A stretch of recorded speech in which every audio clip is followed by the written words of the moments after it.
ಆತ್ಮೀಯ ಮಿತ್ರರೇ ನಮಸ್ಕಾರ. ಬಹಳ ದಿನಗಳಾದವು ನೋ ಕಾಂಪ್ರಮೈಸ್ ಆಗಲಿ ಹೈ ಅಲರ್ಟ್ ಆಗಲಿ ನಾನು ನಿಮ್ಮ ಜೊತೆ ಮಾತನಾಡಲಿಕ್ಕೆ ಬಂದು. ಇವತ್ತು ಇಡೀ ದೇಶ ಸಂಭ್ರಮ ಪಡುವಂಥ ಒಂದು ದಿನವಾಗಿದ್ದರಿಂದ ನಿಮ್ಮ ಜೊತೆ ಮಾತಾಡಲೇಬೇಕು ಅನ್ನುವಂಥ ಉದ್ದೇಶ ಇಟ್ಕೊಂಡು ಬಂದಿದ್ದೀನಿ. ಇವತ್ತು ಸುಭಾಷ್ ಚಂದ್ರ ಬೋಸರ 125ನೇ ಜಯಂತಿಯನ್ನು ಇಡೀ ದೇಶ ಸಂಭ್ರಮದಿಂದ ಆಚರಿಸ್ತಾ ಇದೆ. ಅದೇ ಹೊತ್ತಿಗೆ ಇಂಡಿಯಾ ಗೇಟ್ನ ಎದುರಿಗೆ ಇವತ್ತು ಈ ದೇಶದ ಪ್ರಧಾನಮಂತ್ರಿಗಳು ಹಾಲೋಗ್ರಾಮ್ ಒಂದು ಮೂರ್ತಿಯನ್ನು, ಅಲ್ಲಿ ಸುಭಾಷ್ ಚಂದ್ರ ಬೋಸರ ಮೂರ್ತಿಯನ್ನು ಪ್ರತಿಷ್ಠಾಪಿಸುವ ಮಾತುಗಳನ್ನು ಈಗಷ್ಟೇ ಆಡಿದ್ದಾರೆ. ಆ ಮಾತುಗಳ ಪ್ರಕಾರ ಅಲ್ಲೊಂದು ಹಾಲೋಗ್ರಾಮ್ ಮೂರ್ತಿಯನ್ನು ಅಲ್ಲಿ ಪ್ರತಿಷ್ಠಾಪಿಸಲಾಗಿದೆ. ಬರಲಿರೋ ದಿನಗಳಲ್ಲಿ ಅಲ್ಲೊಂದು ಭವ್ಯವಾಗಿರುವಂಥ ಅಮೃತಶಿಲೆಯ ವಿಗ್ರಹ ನಿಲ್ಲಿಸಲಿಕ್ಕಿದ್ದೇವೆ ಅಂತ ಅವ್ರು ಹೇಳೋ ಮಾತುಗಳನ್ನು ಕೇಳುವಾಗ ರೋಮಾಂಚನ ಅನಿಸುತ್ತೆ. ಯಾಕೆ ಅಂತಂದರೆ ಈ ದೇಶದಲ್ಲಿ ಕಳೆದ ಅನೇಕ ದಶಕಗಳಲ್ಲಿ ನಾವೆಲ್ಲರೂ ಓದ್ಕೊಂಡು ಬಂದಿರುವಂಥ ಇತಿಹಾಸದಲ್ಲಿ ಸುಭಾಷರಿಗೆ ಮಹತ್ವದ ಸ್ಥಾನವೇ ಇರಲಿಲ್ಲ. ಜಗತ್ತಿನ ಅನೇಕ ಇತಿಹಾಸಕಾರರು ಒಪ್ತಾರೆ, ಈ ದೇಶಕ್ಕೆ ಸ್ವಾತಂತ್ರ್ಯ ಬರಲಿಕ್ಕೆ ಅಂತಿಮ ಚರಣದ ಕಾರಣ ಏನಾದರೂ ಇದ್ದರೆ ಅದು ಸುಭಾಷ್ ಬೋಸರ ಇಂಡಿಯನ್ ನ್ಯಾಷನಲ್ ಆರ್ಮಿಯ ಸಾಹಸವೇ ಕಾರಣ ಅಂತ. ಇಂಡಿಯನ್ ನ್ಯಾಷನಲ್ ಆರ್ಮಿಯ ವಿಚಾರಣೆ ಏನು ಕೆಂಪುಕೋಟೆಯಲ್ಲಿ ನಡೀತು, ಆ ಕೆಂಪುಕೋಟೆಯಲ್ಲಿ ನಡೆದ ವಿಚಾರಣೆಯ ಸಂದರ್ಭದಲ್ಲಿ ಇಡೀ ದೇಶ ಒಕ್ಕೊರಳಿಂದ ನಿಂತ್ಕೊಳ್ತು. ಅದಾದಮೇಲೆ ಇಂಡಿಯನ್ ನೇವಿನಲ್ಲಿ, ರಾಯಲ್ ನೇವಿ ಅಂತ ನಾವು ಏನು ಕರಿತೀವಿ, ಆ ನೇವಿನಲ್ಲಿ ಉಂಟಾದಂಥ ಬಂಡಾಯದಿಂದಾಗಿ ಸಾಗರದಲ್ಲಿ ಅಗ್ನಿಶಿಖೆ ಎದ್ದಿದ್ದರ ಪರಿಣಾಮವಾಗಿ ಬ್ರಿಟಿಷರು ಅನಿವಾರ್ಯವಾಗಿ ಭಾರತವನ್ನು ಬಿಟ್ಟು ಹೋಗಬೇಕಾದಂಥ ಸ್ಥಿತಿ ಬಂತು ಅನ್ನುವಂಥ ವಿಚಾರ ನಮಗೆಲ್ಲರಿಗೂ ಗೊತ್ತಿರುವಂಥ ಸಂಗತಿಯೇ. ಆ ವಿಚಾರಗಳಿಗೆ ಇನ್ಮುಂದೆ ಬಲವಾಗಿರುವಂಥ ಒಂದು ಶಕ್ತಿ ಬರಬಹುದು ಅಂತ ಎಲ್ರಿಗೂ ಅನ್ನಿಸ್ತಾ ಇದೆ. ಈ ಕಾರಣಕ್ಕೋಸ್ಕರ ಇವತ್ತು ಅತ್ಯಂತ ಸಂಭ್ರಮದ ದಿನ.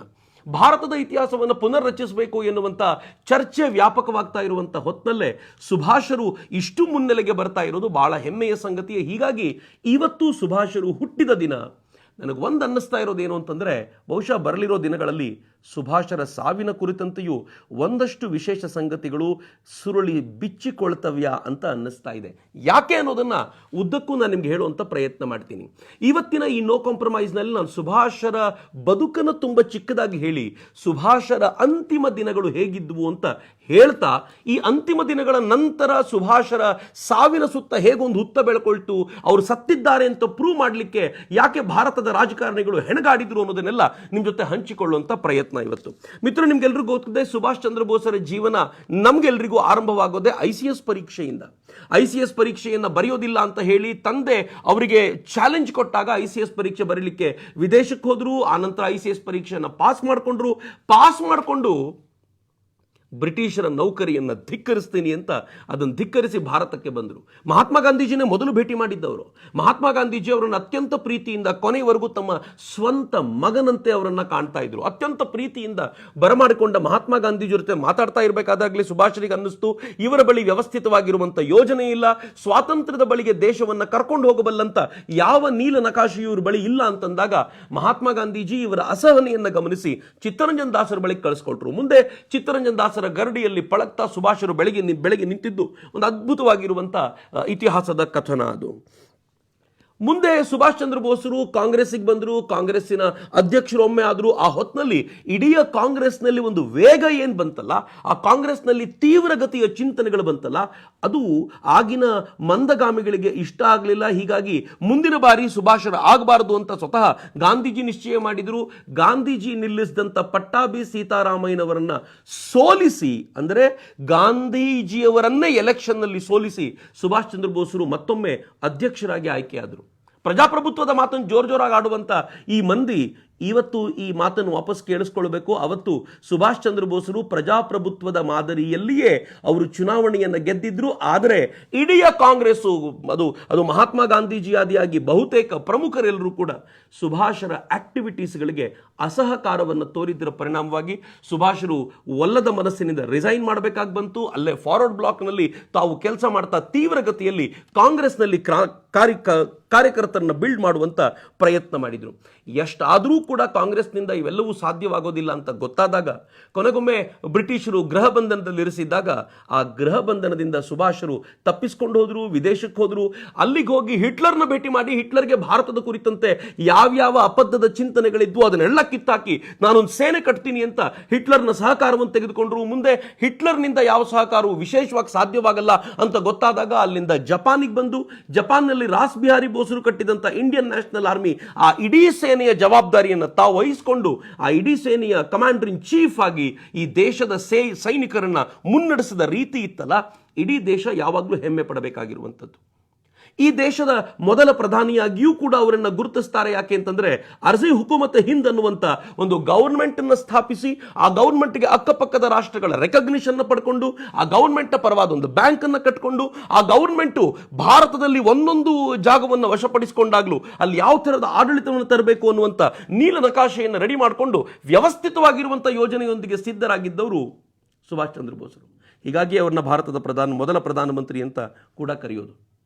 ಎರಡನೇ ಮಹಾಯುದ್ಧ ಆರಂಭವಾದಾಗ ಈ ಅವಕಾಶವನ್ನು ಬಳಸಿಕೊಂಡು ಭಾರತದ ಮೇಲೆ ಆಕ್ರಮಣ ಮಾಡಬೇಕು ಅಂತ ಇಂಡಿಯನ್ ನ್ಯಾಷನಲ್ ಆರ್ಮಿ ಮುನ್ನುಗ್ಗಿತು. ಆ ಇಂಡಿಯನ್ ನ್ಯಾಷನಲ್ ಆರ್ಮಿ ನೇರವಾಗಿ ಬಂದು ಇಂಫಾಲ್ನವರೆಗೂ ನುಗ್ಗಿ ಅಲ್ಲಿವರೆಗೂ ಇದ್ದಂಥ ಬ್ರಿಟಿಷ್ ಟೆರಿಟರಿಗಳನ್ನು ತನ್ನ ಪರವಾಗಿ ವಶಪಡಿಸಿಕೊಂಡು ಒಂದು ಅದ್ಭುತವಾಗಿರುವಂಥ ಸಾಮರ್ಥ್ಯವನ್ನು ಪ್ರದರ್ಶಿಸಿತು. ಈ ನಡುವೆಯೇ ಸುಭಾಷ್ ಚಂದ್ರ ಬೋಸರು ಅಂಡಮಾನ್ ನಿಕೋಬಾರ್ ದ್ವೀಪಗಳನ್ನು ಯಾವುದನ್ನು ಜಪಾನ್ ಗೆದ್ದಿತ್ತು ಅದನ್ನು ತನ್ನ ತೆಕ್ಕೆಗೆ ತೆಗೆದುಕೊಂಡು ಅಲ್ಲಿ ಮೊದಲ ಬಾರಿಗೆ ತಿರಂಗವನ್ನು ಹಾರಿಸಿದ್ದು ಕೂಡ ಈ ದೇಶ ಮರೆಯಬಾರದ ಸಂಗತಿ ಅಂತ. ಬ್ರಿಟಿಷರ ಕೈಲಿರುವಂಥ ಒಂದೊಂದೇ ಜಾಗಗಳನ್ನು ಕಿತ್ಕೊಳ್ತಾ ಇದ್ದಂತೆ ಇಲ್ಲಿ ಅನೇಕರಿಗೆ ಟೆನ್ಷನ್ ಶುರುವಾಗ್ಬಿಡ್ತು, ಮುಂದೇನಾಗುತ್ತೆ ಅಂತ. ಅದನ್ನು ನೆನ್ಪಿಟ್ಕೊಳ್ಳಿ ಮಿತ್ರರೇ, ಸ್ವಲ್ಪ ಏನಾದರೂ ಪ್ರತಿಕೂಲವಾದ ವಾತಾವರಣ ಇಲ್ಲದೆ ಹೋಗಿದ್ದಿದ್ರೆ, ವರ್ಲ್ಡ್ ವಾರ್ನಲ್ಲಿ ಅಮೆರಿಕ ಎಂಟ್ರಿಯಾಗಿ ಜಪಾನ್ ಸೋಲುವಂಥ ಸ್ಥಿತಿ ಇಲ್ಲದೆ ಹೋಗಿದ್ದಿದ್ರೆ, ಸುಭಾಷ್ ಹೇಳ್ತಿದ್ರಲ್ಲ, ಸ್ವಾತಂತ್ರ್ಯ ಅನ್ನೋದು ಭಿಕ್ಷೆಯ ಮೂಲಕ ಬರೋದು ಬೇಕಾಗಿಲ್ಲ, ಅದನ್ನು ಪಡ್ಕೊಳ್ಳೋದು ಹೇಗೆ ಅಂತ ಗೊತ್ತಿದೆ ಅಂತ. ಹಾಗೆ ಪಡ್ಕೊಂಡಿರುವಂಥ ಒಂದು ವಾತಾವರಣ ಡೆಫಿನೆಟ್ಲಿ ಸುಭಾಷರೇ ನಿರ್ಮಾಣ ಮಾಡಿಬಿಡ್ತಿದ್ರು. ಆದರೆ ದುರದೃಷ್ಟ ಹಾಗಾಗಲಿಲ್ಲ. ಸೆಕೆಂಡ್ ವರ್ಲ್ಡ್ ವಾರ್ನಲ್ಲಿ ಜಪಾನ್ ಸರೆಂಡರ್ ಆಗುವಂಥ ಸ್ಥಿತಿ ಬಂದಾಗ ಅನಿವಾರ್ಯವಾಗಿ ಇಂಡಿಯನ್ ನ್ಯಾಷನಲ್ ಆರ್ಮಿಯೂ ಕೂಡ ಜಪಾನಿನ ಆರ್ಮಿಯೊಂದಿಗೆ ಶರಣಾಗತವಾಗುವಂಥ ಸ್ಥಿತಿ ಬಂತಲ್ಲ, ಅದು ನಿಜವಾಗಿಯೂ ಹತಾಶೆಯ ಸಂದರ್ಭ ಅಂತ. ಈ ಹತಾಶೆಯ ಸಂದರ್ಭದಲ್ಲಿ ಬೇರೆಯವರು ಯಾರಾದರೂ ಆದರೆ ತಾವೆಲ್ಲ ಕೈ ಚೆಲ್ಲಿ ಬಿಡ್ತಾರೆ. ಆದರೆ ನೇತಾಜಿ ಕೈ ಚೆಲ್ಲುವಂಥವರಾಗಿರಲಿಲ್ಲ. ನೇತಾಜಿ ಜಪಾನಿನ ಮುಖ್ಯಸ್ಥರಿಗೆ ಹೇಳಿದರು, ಅಕಸ್ಮಾತ್ ನಿಮ್ಮಿಂದ ಭಾರತದ ಸ್ವಾತಂತ್ರ್ಯಕ್ಕೆ ಸಹಕಾರ ಕೊಡಲಿಕ್ಕೆ ಸಾಧ್ಯ ಆಗಲಿಲ್ಲ ಅಂದರೆ ನಾನು ರಷ್ಯನ್ರ ಸಹಕಾರ ತಗೊಳ್ಳಿಕ್ಕೆ ಸಿದ್ಧನಾಗಿದ್ದೀನಿ, ನನ್ನ ಪ್ಲ್ಯಾನ್ ಬಿ ಸಿದ್ಧವಾಗಿದೆ ಅಂತ ಅವ್ರು ರಷ್ಯಾಕ್ಕೆ ಹೋಗುವಂಥ ಮಾತುಕತೆಯನ್ನು ಅನೇಕ ಬಾರಿ ಜಪಾನಿನ ಅಧಿಕಾರಿಗಳೊಂದಿಗೆ ಮಾತನಾಡಿದರು. ಕೆಲವೊಂದು ಸಲ ಜಪಾನಿನ ಅಧಿಕಾರಿಗಳು ಕೇಳಿದ್ರಂತೆ, ಇಷ್ಟು ದಿನಗಳ ಕಾಲ ಸಹಕಾರ ಮಾಡಿದ ನಮ್ಮನ್ನು ಬಿಟ್ಟು ಏಕಾಏಕಿ ರಷ್ಯಾಕ್ಕೆ ಹೋಗ್ತೀನಿ ಅಂತ ಹೇಳಿದಿರಲ್ಲ ಅಂತಂದಾಗ ಅವ್ರು ಹೇಳಿದರು, ನನಗೆ ನನ್ನ ದೇಶದ ಸ್ವಾತಂತ್ರ್ಯ ಅಷ್ಟೇ ಮುಖ್ಯ. ಸ್ವಾತಂತ್ರ್ಯ ಪಡ್ಕೊಂಡ ಮೇಲೆ ಉಳಿದಿದ್ದನ್ನು ಯೋಚನೆ ಮಾಡಲಿಕ್ಕೆ ಸಾಧ್ಯ ಆಗೋದು. ಯಾರ್ಯಾರು ನನ್ನ ದೇಶದ ಸ್ವಾತಂತ್ರ್ಯಕ್ಕೆ ಸಹಾಯ ಮಾಡಬಲ್ಲರೋ ಅವರೆಲ್ಲರೂ ನಾನು ಭೇಟಿ ಮಾಡಲಿಕ್ಕೆ ಸಿದ್ಧನಿದ್ದೀನಿ, ಅವ್ರ ಸಹಕಾರ ಕೇಳಲಿಕ್ಕೆ ಸಿದ್ಧನಿದ್ದೀನಿ ಅಂತ ಸೋಲಿನ ನಡುವೆಯೂ ಕೂಡ ಹೊಸದೊಂದು ಆಶಾಕಿರಣವನ್ನು ಜೀವಂತವಾಗಿ ಇಟ್ಕೊಂಡಿದ್ದವರು ಸುಭಾಷ್ ಚಂದ್ರ ಬೋಸರು. ಹೀಗಾಗಿಯೇ ಸುಭಾಷರು ತೀರ್ಕೊಂಡ್ರು ಅಂತಂದರೆ ಯಾರೂ ನಂಬಲಿಕ್ಕೆ ಈಗಲೂ ಸಿದ್ಧರಿಲ್ಲ. ಮಿತ್ರ, ಸುಭಾಷರು 1945ರಲ್ಲಿ ಆಗಸ್ಟ್ ತಿಂಗಳಲ್ಲಿ ಯಾವಾಗ ಸರೆಂಡರ್ ಆಗುವಂಥ ಜಪಾನಿನ ಆರ್ಮಿ ಸರೆಂಡರ್ ಆಗುವಂಥ ಮಾತುಕತೆ ಬಂತೋ ತಮ್ಮ ಆಪ್ತ ಬಳಗವನ್ನು ಕರೆದರು. ಈ ಆಪ್ತ ಬಳಗದಲ್ಲಿ ಎಸ್.ಎ. ಅಯ್ಯರ್ ಇದ್ರು, ಡಾಕ್ಟರ್ ಎಂ.ಕೆ. ಲಕ್ಷ್ಮಯ್ಯ ಇದ್ರು, ಎನ್ ಸರ್ಕಾರ್ ಇದ್ರು, ಎಂ.ಝೆಡ್. ಕಿಯಾನಿ ಇದ್ರು, major general ಅಳಗಪ್ಪನ್, kernel G R. Nagar ಮತ್ತು ಹಬೀಬುರ್ ರೆಹಮಾನ್ ಇವರೆಲ್ಲರೂ ಇದ್ದಂಥ ಒಂದು ವಿಶೇಷವಾದ ಸಮಿತಿಯನ್ನು ಕರೆದು ಮಾತನಾಡಲಿಕ್ಕೆ ಶುರು ಮಾಡಿದರು. ಸುಭಾಷರಿಗಿದ್ದಿದ್ದು ಒಂದೇ ಒಂದು ಆಸ್ಥೆ, ನಾವು ಜಪಾನಿನ ಸೈನಿಕರೊಂದಿಗೆ ಸರೆಂಡರ್ ಆಗಬಾರ್ದು, ಇಂಡಿಯನ್ ನ್ಯಾಷನಲ್ ಆರ್ಮಿ ಪ್ರತ್ಯೇಕವಾಗಿ ಸರೆಂಡರ್ ಆಗಬೇಕು ಅಂತ. ಜಪಾನಿನ ಸೈನಿಕರೊಂದಿಗೆ ಸರೆಂಡರ್ ಆಗಿಬಿಟ್ರೆ ತಾವು ಆ ಸೈನಿಕರದ್ದೇ ಒಂದು ಭಾಗ ಅಂತ ಭಾವಿಸಿ ಭಾರತದ ಮೇಲೆ ಆಕ್ರಮಣ ಮಾಡಲಿಕ್ಕೆ ಬಂದವರು ಅನ್ನುವಂಥ ಹಣೆಪಟ್ಟಿ ಬಿದ್ದುಬಿಡುತ್ತೆ. ಸೆಪರೇಟ್ ಆಗಿ ಸರೆಂಡರ್ ಆಗಿಬಿಟ್ರೆ ಇವರು ಭಾರತದ ಸ್ವಾತಂತ್ರ್ಯಕ್ಕೋಸ್ಕರ ಸೆಣೆದಾಡ್ತಾ ಇದ್ದ ವೀರ ಕ್ರಾಂತಿಕಾರಿಗಳು ಅನ್ನೋ ಪಟ್ಟ ಇವರಿಗೆ ಸಿಗುತ್ತೆ ಅನ್ನೋದು ಅವ್ರಿಗೆ ಚೆನ್ನಾಗಿ ಗೊತ್ತಿದ್ದಂಥ ಸಂಗತಿ. ಹೀಗಾಗಿ ಹಾಗೆ ನಾವು ಸರೆಂಡರ್ ಆಗಬೇಕು ಅಂತ ನಿಶ್ಚಯ ಮಾಡಿದ್ರು. ಇದಕ್ಕೆ ಜಪಾನಿನ ಸಹಕಾರ ಕೂಡ ಕೇಳ್ತಾ ಇದ್ರು. ಆದರೆ ಉಳಿದೆಲ್ಲ ಜೊತೆಗಾರರದ ಆಸ್ಥೆ ಇದ್ದಿದ್ದೇನು ಅಂದರೆ ಸುಭಾಷರನ್ನು ಸೇಫ್ ಮಾಡೋದು ಹೇಗೆ. ಅವರೆಲ್ಲರೂ ಕೇಳಿದ್ರು, ಸುಭಾಷ್ ಚಂದ್ರ ಬೋಸರೇ ನೀವು ಯಾವ ಕಾರಣಕ್ಕೂ ಸಿಂಗಾಪುರ್ ಬಿಟ್ಟು ಹೋಗಬೇಡಿ, ಆದರೆ ಬ್ರಿಟಿಷರಿಗೆ ಸರೆಂಡರ್ ಆಗೋದೇ ಇದ್ರೆ ಸಿಂಗಾಪುರ್ನಲ್ಲಿ ಸರೆಂಡರ್ ಆಗೋದು ಬೇಡ, ಯಾಕೆಂದ್ರೆ ಇಲ್ಲಿರುವಂಥ ಈ ಬ್ರಿಟಿಷರು ನಿಮ್ಮೊಂದಿಗೆ ಅತ್ಯಂತ ಕ್ರೂರವಾಗಿ ನಡೆದುಕೊಳ್ಳುವಂಥ ಸಾಧ್ಯತೆ ಇದೆ ಅಂತ ಮಾತಾಡ್ತಿರುವಾಗ ಸುಭಾಷ್ ಎದ್ದು ನಿಂತ್ಕೊಂಡು ಹೇಳಿದ್ರಂತೆ, ಹೆಚ್ಚಂದ್ರೆ ನನ್ನನ್ನು ಗೋಡೆಗೆ ತಾಕಿಸಿ ಗುಂಡು ಹೊಡಿಬೋದು ತಾನೆ, ಅದಕ್ಕೆ ನಾನು ಸಿದ್ಧವಾಗಿದ್ದೀನಿ ಅಂಥೇಳಿ ಸ್ವಲ್ಪ ಹೊತ್ತು ಮಾತನಾಡಿದ ಸುಭಾಷ್ ಚಂದ್ರ ಬೋಸರು, ಏನೇ ಆಗಲಿ ನಾನು ಯಾವ್ಯಾವ ಆಪ್ಷನ್ಸ್ ಇದೆಯೋ ಎಲ್ಲವನ್ನೂ ನೋಡ್ತೀನಿ ಮತ್ತು ಭಾರತದ ಸ್ವಾತಂತ್ರ್ಯಕ್ಕೆ ಇರುವ ಎಲ್ಲ ಮಾರ್ಗವನ್ನು ಮುಕ್ತವಾಗಿ ಆಲೋಚಿಸ್ತೀನಿ ಅಂತ ಅವರಲ್ಲಿ ಹೇಳಿ ಮುಂದೆ ಅಲ್ಲಿಂದ ಅವರು ಏನಾಗಬೇಕೋ ಆ ಪ್ರಯತ್ನಕ್ಕೋಸ್ಕರ ಜಪಾನಿನ ಎಲ್ಲ ಅಧಿಕಾರಿಗಳೊಂದಿಗೆ ಮಾತುಕತೆ ಶುರು ಮಾಡಿದರು. ಆದರೆ ಮೀಟಿಂಗ್ ಮುಗಿಯೋಕ್ಕಿಂತ ಮುಂಚೆ ಒಂದು ಮಾತು ಹೇಳಿದರು, ಹೇಗಾದರೂ ಮಾಡಿ ಭಾರತದ ಜನರಿಗೆ ನಮ್ಮ ಸೇನೆ ಇಂಡಿಯನ್ ನ್ಯಾಷನಲ್ ಆರ್ಮಿ ಹೇಗೆ ಕೆಲಸ ಮಾಡ್ತು, ಪೂರ್ವ ಏಷ್ಯಾದಲ್ಲಿ ನಾವು ಎಷ್ಟು ಕೆಲಸ ಮಾಡ್ತಿದ್ದೀವಿ ಅನ್ನೋದು ಅವ್ರಿಗೆ ಗೊತ್ತಾಗಲಿ. ಒಂದು ಸಲ ಭಾರತೀಯ ಜನರಿಗೆ ಇದು ಸರಿಯಾಗಿ ಅರ್ಥ ಆಯಿತು ಅಂತಂದರೆ ಆನಂತರ ಭಾರತದ ಸ್ವಾತಂತ್ರ್ಯ ಬಹಳ ದೂರ ಇಲ್ಲ ಎನ್ನುವ ಆಲೋಚನೆ ಕೂಡ ಸುಭಾಷ್ ಚಂದ್ರ ಬೋಸರಿಗಿತ್ತು. ಈ ಆಲೋಚನೆ ಯಾಕೆ ಹೈಲೈಟ್ ಮಾಡ್ತಿದ್ದೀನಿ ಅಂದರೆ ಮುಂದೆ ಒಂದು ಸಂದರ್ಭದಲ್ಲಿ ಇದರ ಬಗ್ಗೆ ಉಲ್ಲೇಖ ಮಾಡಬೇಕು. ಆ ಕಾರಣಕ್ಕೋಸ್ಕರ ಮಿತ್ರರೇ, ಸುಭಾಷ್ ಚಂದ್ರ ಬೋಸರು ಮುಂದೆ ಆಗಸ್ಟ್ 16 ಬೆಳಗ್ಗೆ 9 ಅವರು ಬ್ಯಾಂಕಾಕಿಗೆ ಹೊರಡಬೇಕು ಅಂತ ಪ್ಲಾನ್ ಆಯಿತು. ಯಾಕೆ ಅಂದರೆ ಸಿಂಗಪುರದಲ್ಲಿದ್ದಂಥ ಜಪಾನಿನ ಅಧಿಕಾರಿಗಳು ನಿಮ್ಮನ್ನು ಪ್ರತ್ಯೇಕವಾಗಿ ಸರೆಂಡರ್ ಮಾಡಿಸುವಂಥ, ಇಂಡಿಯನ್ ನ್ಯಾಷನಲ್ ಆರ್ಮಿಯನ್ನು ಪ್ರತ್ಯೇಕವಾಗಿ ಸರೆಂಡರ್ ಮಾಡಿಸುವಂಥ ಯಾವ ಯೋಜನೆಯು ಜಪಾನ್ನವ್ರು ನಮ್ಗೆ ನೇರವಾಗಿ ಹೇಳದೇ ಹೋಗಿರೋದ್ರಿಂದ ನಾವು ನಿಮ್ಮನ್ನು ಇಲ್ಲಿ ವ್ಯವಸ್ಥೆ ಮಾಡಲಿಕ್ಕೆ ಸಾಧ್ಯ ಆಗಿಲ್ಲ. ಹೀಗಾಗಿ ನೀವೇ ಟೋಕಿಯೋಕ್ಕೆ ಹೋಗಿ ಮಾತುಕತೆ ನಡೆಸಿ ಏನಾದರೂ ಮಾಡ್ಲಿಕ್ಕೆ ಸಾಧ್ಯ ಆದರೆ ಅದು ಸರಿ ಹೋಗುತ್ತೆ ಅಂತ ಹೇಳಿದರು. ಇದಕ್ಕೆ ಟೋಕಿಯೋಕ್ಕೆ ಹೋಗಬೇಕು ಅಂದರೆ ಈಗ ಅವರಲ್ಲಿಂದ ಬ್ಯಾಂಕಾಕಿಗೆ ಹೋಗಬೇಕು, ಬ್ಯಾಂಕಾಕ್ನಿಂದ ಟೋಕಿಯೋಗೆ ಮುಂದಿನ ಪ್ರಯಾಣ ಬೆಳೆಸಬೇಕು. ಬ್ಯಾಂಕಾಕಿಗೆ ಹೋಗುವಂಥ ಪ್ರಯತ್ನ ಶುರುವಾಯಿತು. ಆಗಸ್ಟ್ 16 ಬೆಳಗ್ಗೆ 9 ಬ್ಯಾಂಕಾಕಿಗೆ ಹೋಗುವಂಥ ಅವರ ಪ್ರಯಾಣ ಒಂದು ಫ್ಲೈಟ್ನಿಂದ ಅವರು ಶುರುವಾಯಿತು. ಹಚಿಯಾ ಅವ್ರ ಜೊತೆಗಿದ್ದ ಆತ ಒಬ್ಬ ಜಪಾನಿನ ಅಧಿಕಾರಿ. ಆತ ಆಜಾದ್ ಹಿಂದ್ ಸೇನೆಗೆ ಜಪಾನಿನ ಪರವಾಗಿರುವಂಥ ಉಸ್ತುವಾರಿ. ಆತ ಇವ್ರ ಜೊತೆಗೆ ಹೊರಟವನು ಅಲ್ಲಿಂದ ಸೈಗಾನ್ಗೆ ಹೋಗಿ ಅವರು ಬ್ಯಾಂಕಾಕಿಗೆ ಹೋಗಿ ಬ್ಯಾಂಕಾಕ್ನಿಂದ ಅಲ್ಲಿಯೂ ಕೂಡ ಯಾವುದೇ ಮಾಹಿತಿ ಇಲ್ಲ ಅಂತ ಸೈಗಾನ್ಗೆ ಹೋಗಬೇಕು. ಸೈಗಾನ್ಗೆ ಹೋಗಬೇಕಾದ್ರೆ ಬ್ಯಾಂಕಾಕ್ನಲ್ಲಿ 2 ಸೂಟ್ ಕೇಸ್ ತುಂಬ ವಜ್ರ ವೈಢೂರ್ಯಗಳಿರ್ಬೋದು ಅಥವಾ ಒಡವೆಗಳಿರ್ಬೋದು, ಹಣ ಇರ್ಬೋದು, ಎಲ್ಲವನ್ನು ಸಂಗ್ರಹಿಸಿದ್ನ 2 ಸೂಟ್ ಕೇಸನ್ನು ಅವ್ರಿಗೆ ತಂದುಕೊಡ್ಲಾಯಿತು. ಆದರೆ ಅದನ್ನು ವಿಮಾನ ಏರಿಸ್ಲಿಕ್ಕೆ ಸಾಧ್ಯ ಇಲ್ಲ ಅನ್ನೋ ಕಾರಣಕ್ಕೆ ಅದನ್ನು ಅಲ್ಲೇ ಬಿಟ್ಟು ಇವ್ರು ಮಾತ್ರ ಏರಿದ್ರು. ಇದು ಬಹಳ ಇಂಪಾರ್ಟೆಂಟ್ ಪಾಯಿಂಟ್. ಯಾಕೆಂದರೆ ಮುಂದೆ ಒಂದು ಚರ್ಚೆಯಲ್ಲಿ ಇದು ಕೂಡ ಚರ್ಚೆಗೆ ಬರುತ್ತೆ. ಇವತ್ತಿನವರೆಗೂ ಆ ಸೂಟ್ ಕೇಸ್ಗಳಿಗೆ ಏನಾಯಿತು, ಅದರಲ್ಲಿದ್ದ ದುಡ್ಡನ್ನು ಯಾರು ಒಯ್ದರು, ಏನು ಮಾಡಿದರು ಎನ್ನುವುದರ ಕುರಿತಂತೆ ಯಾವ ಎನ್ಕ್ವೈರಿಯೂ ನಡೆದಿಲ್ಲ. ಯಾರ ಹತ್ರ ಅದಿರಬಹುದು ಅನ್ನೋದ್ರ ಕುರಿತಂತೆಯೂ ಕೂಡ ಸಾಕಷ್ಟು ವಿವಾದಾತ್ಮಕ ಚರ್ಚೆಗಳಿವೆ. ಅಲ್ಲಿಂದ ಸೈಗಾನ್ಗೆ ವಿಮಾನ ಹಾರಿತು. ಬ್ಯಾಂಕಾಕ್ನಿಂದ ಸೈಗಾನ್ಗೆ ಅಂದರೆ ಹೊಚಿಮನ್ ಸಿಟಿಗೆ ಹೋಗುವಂಥ ಆ ವಿಚಾರವನ್ನು ಅವರಿಗೆ ಐಡಿಯಾ ಕೊಡಲಾಯಿತು. ಸೈಗಾನ್ಗೆ ವಿಮಾನ ಹಾರಿತು. 2 ವಿಮಾನಗಳು ಆಗಸ್ಟ್ 17 ಸೈಗಾನ್ಗೆ ಮಧ್ಯಾಹ್ನ ಬಂದು ಇಳ್ಕೊಳ್ತು. ನಾವೆಲ್ಲರೂ ಪಾಪ್ಯುಲರ್ ಆಗಿರುವಂಥ ಸುಭಾಷ್ ಚಂದ್ರ ಬೋಸರ ಫೋಟೋ ನೋಡ್ತೀವಲ್ಲ, ವಿಮಾನ ಇಳಿತಾ ಇರುವಂಥ ಫೋಟೋ, ಅವರೊಂದು ಸೈನಿಕರ ವೇಷ ಹಾಕ್ಕೊಂಡು ವಿಮಾನ ಇಳಿತಾ ಇರೋದು, ಇದು ಸೈಗಾನ್ನಲ್ಲಿ ತೆಗೆದ ಫೋಟೋ. ಸೈಗಾನ್ನಲ್ಲಿ ವಿಮಾನ ಇಳಿತಾ ಇರಬೇಕಾದ್ರೆ ಆ ಫೋಟೋವನ್ನು ತೆಗೆಯಲಾಯಿತು. ಪ್ರಾಬಬ್ಲಿ ಅದು ಅವರ ಕೊನೆಯ ಫೋಟೋ ಅಂತ ಇವತ್ತಿನವರೆಗೂ, ಅವರ ಸಾವಿನ ಸುದ್ದಿಯನ್ನು ನಂಬೋದೇ ಆದರೆ ಅದು ಅವ್ರ ಕೊನೆಯ ಫೋಟೋ ಆಗಿತ್ತು. ಟೋಕಿಯೋಕ್ಕೆ ಹೋಗುವಂಥ ಫ್ಲೈಟ್, ಮುಂದೆ ಏನು ಫ್ಲೈಟ್ ಹೋಗಬೇಕು, ಆ ಟೋಕಿಯೋಕ್ಕೆ ಹೋಗೋ ಫ್ಲೈಟ್ನಲ್ಲಿ ದುರದೃಷ್ಟವಶಾತ್ ಒಂದೇ ಒಂದು ಸೀಟ್ ಇದೆ, ನೀವೊಬ್ಬರು ಮಾತ್ರ ಬರಬಹುದು ಅಂತ ಹೇಳಲಾಯಿತು.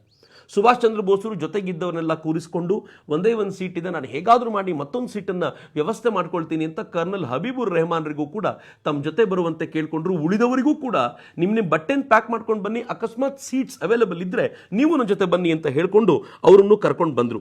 ಆ ಬಾಂಬರ್ ಪ್ಲೇನ್ ಸಂಜೆ ಸೈಗಾನ್ನಿಂದ ಹೊರಟು ಸಂಜೆ 7 ತೋರಣೆ ಅನ್ನುವಂಥ ಒಂದು ಏರ್ಪೋರ್ಟನ್ನು ತಲುಪಿತು. ಅಲ್ಲಿಳಿತು. 18 ಬೆಳಿಗ್ಗೆ ಅಲ್ಲಿಂದ ಹೊರಟು ತೈಹೋಕು ಏರ್ಪೋರ್ಟ್, ಅದು ಫಾರ್ಮೋಸಾದಲ್ಲಿದೆ. ಫಾರ್ಮೋಸಾ ಇಂದಿನ ತೈಪೆ ಅಂತ ಕರೆಯಲ್ಪಡುತ್ತೆ. ತೈಪೆ ತೈವಾನಿನ ರಾಜಧಾನಿ ಅನ್ನೋದು ನಮ್ಗೆ ಗೊತ್ತಿರಲಿ ಮಿತ್ರರೇ. ಅಂದರೆ ಆವತ್ತು ತೈವಾನ್ ಏನಿತ್ತು, it's again very important point.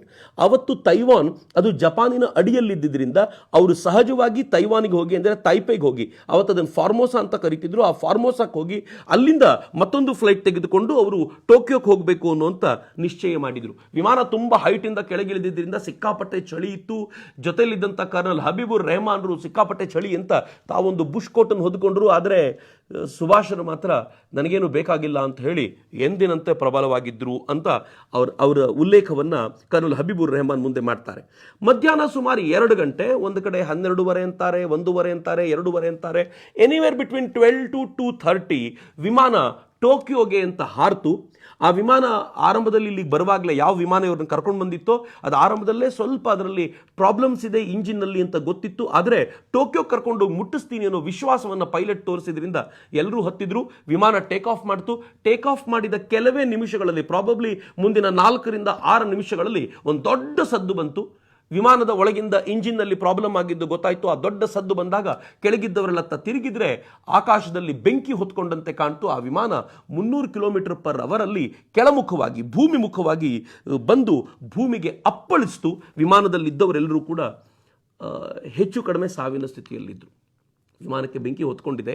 Habibur ರೆಹಮಾನ್ರು ಮತ್ತು ಸುಭಾಷ್ ಚಂದ್ರ ಬೋಸರ ನಡುವೆ ಸಿಡಿದಂಥ ಒಂದು ಇಂಜಿನ್ ಏನಿತ್ತು ಅದು ಮಧ್ಯ ಇದ್ದಿದ್ದರಿಂದ ಇಬ್ಬರಿಗೂ ಗ್ಯಾಪ್ ಇತ್ತು.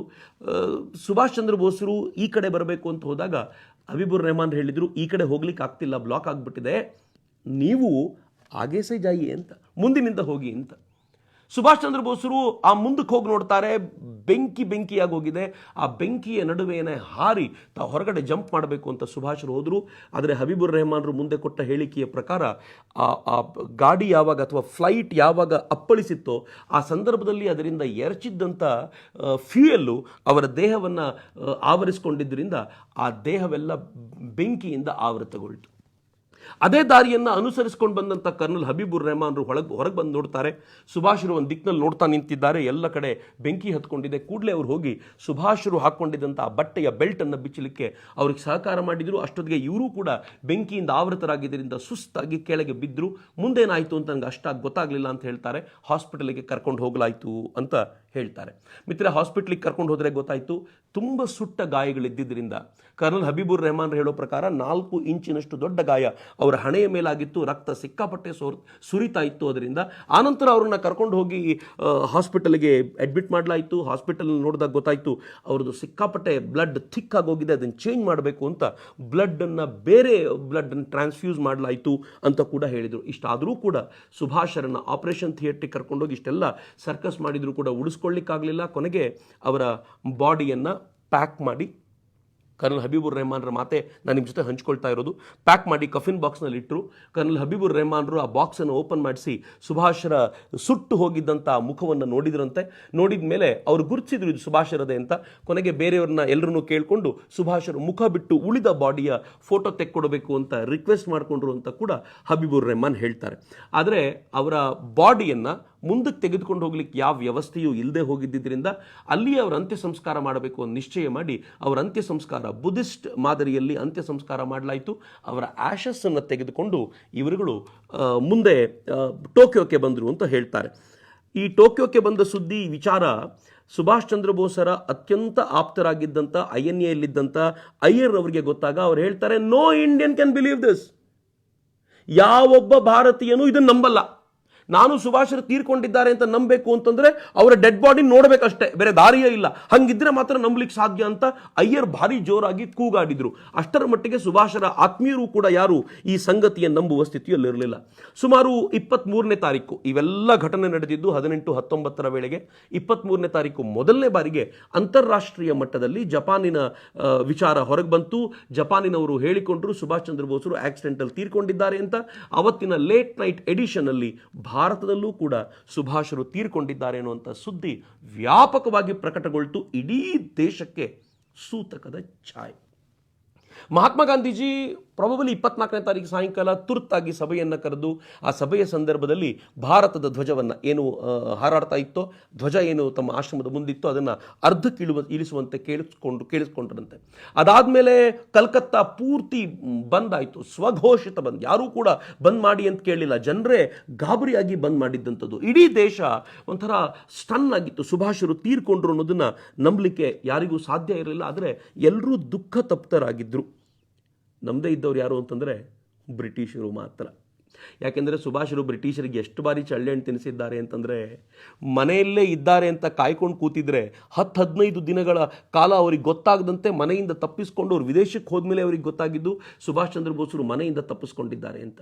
ಜರ್ಮನಿಲಿದ್ದಾರೆ ಅಂತ ಸುಭಾಷರನ್ನ ಹುಡುಕ್ತಾ ಇದ್ರು. ಆಸ್ಟ್ರಿಯಾದಲ್ಲಿರ್ತಿದ್ರು, ಆಸ್ಟ್ರಿಯಾದಲ್ಲಿದ್ದಾರೆ ಅಂತಂದರೆ ಜರ್ಮನಿಯ ಯಾವುದೋ ಒಂದು ಮೂಲೆಯಲ್ಲಿ ಇರ್ತಿದ್ರು, ಅಲ್ಲಿದ್ದಾರೆ ಅಂದ್ಕೊಂಡ್ರೆ. ಅವರು ಜಪಾನಿಗೆ ಬಂದಿರ್ತಿದ್ರು, ಜಪಾನ್ನಲ್ಲಿದ್ದಾರೆ ಅಂದರೆ ಸಿಂಗಪುರದಲ್ಲಿ. ಸುಭಾಷರು ಎಲ್ಲಿದ್ದಾರೆ ಅಂತ ಇವ್ರು ಅಂದ್ಕೊಳ್ತಿದ್ರು, ಅಲ್ಲೆಲ್ಲೂ ಇಲ್ಲದೆ ಸುಭಾಷರು ಮತ್ತೆಲ್ಲಿಂದಲೋ ತಮ್ಮ ಚಟುವಟಿಕೆ ಮಾಡ್ತಾ ಇದ್ರು. ಮತ್ತು ಪ್ರತಿ ಬಾರಿಯೂ ಕೂಡ ಅಚ್ಚರಿಯ ಫಲಿತಾಂಶ ಕೊಡೋದ್ರಲ್ಲಿ ಎಕ್ಸ್ಪರ್ಟ್ ಆಗಿದ್ದರಿಂದ ಬ್ರಿಟಿಷ್ ಹೇಳಿದ್ರು ಇದು ಮತ್ತೊಂದು ನಾಟಕ ಅಷ್ಟೇ, ಸರಿಯಾದ ಸಮಯ ಬಂದಾಗ ಮತ್ತೆಲ್ಲಿಂದಲೂ ಉದ್ಭವಿಸ್ತಾನೆ ಮನುಷ್ಯ, ಹೀಗಾಗಿ ಈ ಸುದ್ದಿಯನ್ನು ನಂಬಬಾರ್ದು ಅಂತ ಬ್ರಿಟಿಷರು ನಂಬಲಿಲ್ಲ. ಆದರೆ ಭಾರತೀಯರು ಅಥವಾ ಗಾಂಧಿ ಆದಿಯಾಗಿ ಪ್ರತಿಯೊಬ್ಬರು ಕೂಡ ಈ ಸುದ್ದಿಯನ್ನು ನಂಬಿ ಸುಭಾಷರು ತೀರ್ಕೊಂಡ್ರು ಅನ್ನುವಂಥ ದುಃಖದಲ್ಲಿದ್ದರು. ಮೊದಲನೇ ಬಾರಿಗೆ ಇವತ್ತು ನಾವೇನು ಸುಭಾಷರ ಸಾವಿನ ಬಗ್ಗೆ ಮಾತನಾಡ್ತಿದ್ದೀವಲ್ಲ, ಇದರೆಲ್ಲದರ ಮೊದಲನೇ ಬಾರಿಯ ಚರ್ಚೆ ಗಂಭೀರವಾಗಿ ಆರಂಭವಾಗಿದ್ದು ಈ ಎಲ್ಲ ಘಟನೆ ನಡೆದ ಒಂದು ವಾರದಲ್ಲಿ. 29ನೇ ತಾರೀಕು ಆಗಸ್ಟ್ 24ಕ್ಕೆ ಭಾರತಕ್ಕೆ ಗೊತ್ತಾಗಿದೆ. 5 ದಿನಗಳಲ್ಲಿ 29ನೇ ತಾರೀಕು ನೆಹರು ಒಂದು ಪ್ರೆಸ್ ಮೀಟ್ ತಗೊಳ್ತಾ ಇರಬೇಕಾದ್ರೆ ಚಿಕಾಗೋ ಟ್ರಿಬ್ಯೂನ್ನ ಸ್ಟಿಂಜರ್ ಆಗಿದ್ದಂಥ ಆಲ್ಬರ್ಟ್ ವೇಜ್ ಆತ ಆ ಪ್ರೆಸ್ ಮೀಟ್ ಅನ್ನು ಅಬ್ರಪ್ಟ್ ಆಗಿ ಎದ್ದು ನಿಂತ್ಕೊಂಡು ಕೇಳ್ತಾನೆ, ಕಳೆದ 4 ದಿನಗಳ ಹಿಂದೆ ಸೈಗಾನ್ನಲ್ಲಿ ಸುಭಾಷ್ ಚಂದ್ರ ಬೋಸರು ತಿರುಗಾಡ್ತಾ ಇದ್ದಿದ್ದನ್ನು ನೋಡಿದವರಿದ್ದಾರೆ, ನನಗೆ ಈ ಮಾಹಿತಿ ಗೊತ್ತಾಗಿದೆ, ನೀವು ಹೇಗಿದ್ರ ಬಗ್ಗೆ ಏನು ಮಾತನಾಡ್ತೀರಾ ಅಂತ. ತಕ್ಷಣ ತಡಬಡಾಯಿಸ್ಬಿಟ್ರು. ಎಲ್ಲ ಏನೂ ಮಾತಾಡದೆ ಮುಂದೆ ನಿಲ್ತೋಯ್ತು. ಆದರೆ ಆತ ಸುಮ್ಮನೆ ಇರಲಿಲ್ಲ. ಆತ ಎಲ್ಲೆಲ್ಲಿ ಸಾಧ್ಯವೋ ಈ ವಿಚಾರವನ್ನು ಸ್ಪ್ರೆಡ್ ಮಾಡಲಿಕ್ಕೆ ಶುರು ಮಾಡ್ದ. ಅಲ್ಲಿಂದ ಸುಭಾಷ್ ಚಂದ್ರ ಬೋಸರು ಇನ್ನೂ ಬದುಕಿದ್ದಾರೆ ಎನ್ನುವಂಥ ಸುದ್ದಿಯು ವ್ಯಾಪಕವಾಗ್ಲಿಕ್ಕೆ ಶುರುವಾಯಿತು. ಇಂಟ್ರೆಸ್ಟಿಂಗ್ಲಿ ಮಿತ್ರರೇ, ಯಾವ ಮಹಾತ್ಮ ಗಾಂಧೀಜಿ ಅರ್ಧಕ್ಕೆ ಫ್ಲಾಗ್ ಅನ್ನು ಇಳಿಸಿ ಅಂತ ಹೇಳಿದ್ರು, ಸುಭಾಷರು ತೀರ್ಕೊಂಡಿದ್ದಕ್ಕೆ ಬಹಳ ದುಃಖವನ್ನು ವ್ಯಕ್ತಪಡಿಸಿದ್ರು, ಇದ್ದಕ್ಕಿದ್ದಂತೆ ಯೂ ಟರ್ನ್ ತಗೊಂಡು ಮಹಾತ್ಮ ಗಾಂಧೀಜಿ ಹೇಳಿದ್ರು, ಸುಭಾಷ್ ತೀರ್ಕೊಂಡಿಲ್ಲ, ನಾನು ಸುಭಾಷರ ಅಸ್ಥಿಯನ್ನ ಬೂದಿಯನ್ನ ತಂದು ಯಾರಾದರೂ ತೋರಿಸಿದ್ರು ಅವರು ತೀರ್ಕೊಂಡಿದ್ದಾರೆ ಅನ್ನೋದನ್ನ ನಂಬದಿಲ್ಲ ಅಂತ ಅಂದ್ಬಿಟ್ರು ಮಹಾತ್ಮ ಗಾಂಧೀಜಿ. ಇದು ಈ ದೇಶದ ಮೂಲೆ ಮೂಲೆಗೂ ತಲುಪಿತು. ಪ್ರತಿಯೊಬ್ಬರು ಅಂದ್ಕೊಂಡ್ರು ಮಹಾತ್ಮ ಗಾಂಧೀಜಿಗೆ ಬಲವಾಗಿರುವಂತ ಯಾವುದೋ ಒಂದು ಇನ್ಫಾರ್ಮೇಶನ್ ಸಿಕ್ಕಿರಬೇಕು, ಹೀಗಾಗಿ ಮಹಾತ್ಮ ಗಾಂಧೀಜಿ ಇದನ್ನು ನಂಬಲಿಕ್ಕೆ ಸಿದ್ಧ ಇಲ್ಲ ಅನ್ನುವಂಥ ವಿಚಾರ ಗೊತ್ತಾಯ್ತು. ಆದರೆ ಒಂದು ಆಲೋಚನೆ ಮಾಡಿ, ಸುಭಾಷರು ಈ ಸುದ್ದಿಯನ್ನ, ಈ ಥರದೊಂದು ಸುಳ್ಳು ಸುದ್ದಿಯನ್ನು ಹಬ್ಬಿಸೋದಾದ್ರೂ ಯಾಕೆ? ಏನು ಅಗತ್ಯ ಇತ್ತು ಅವರಿಗೆ?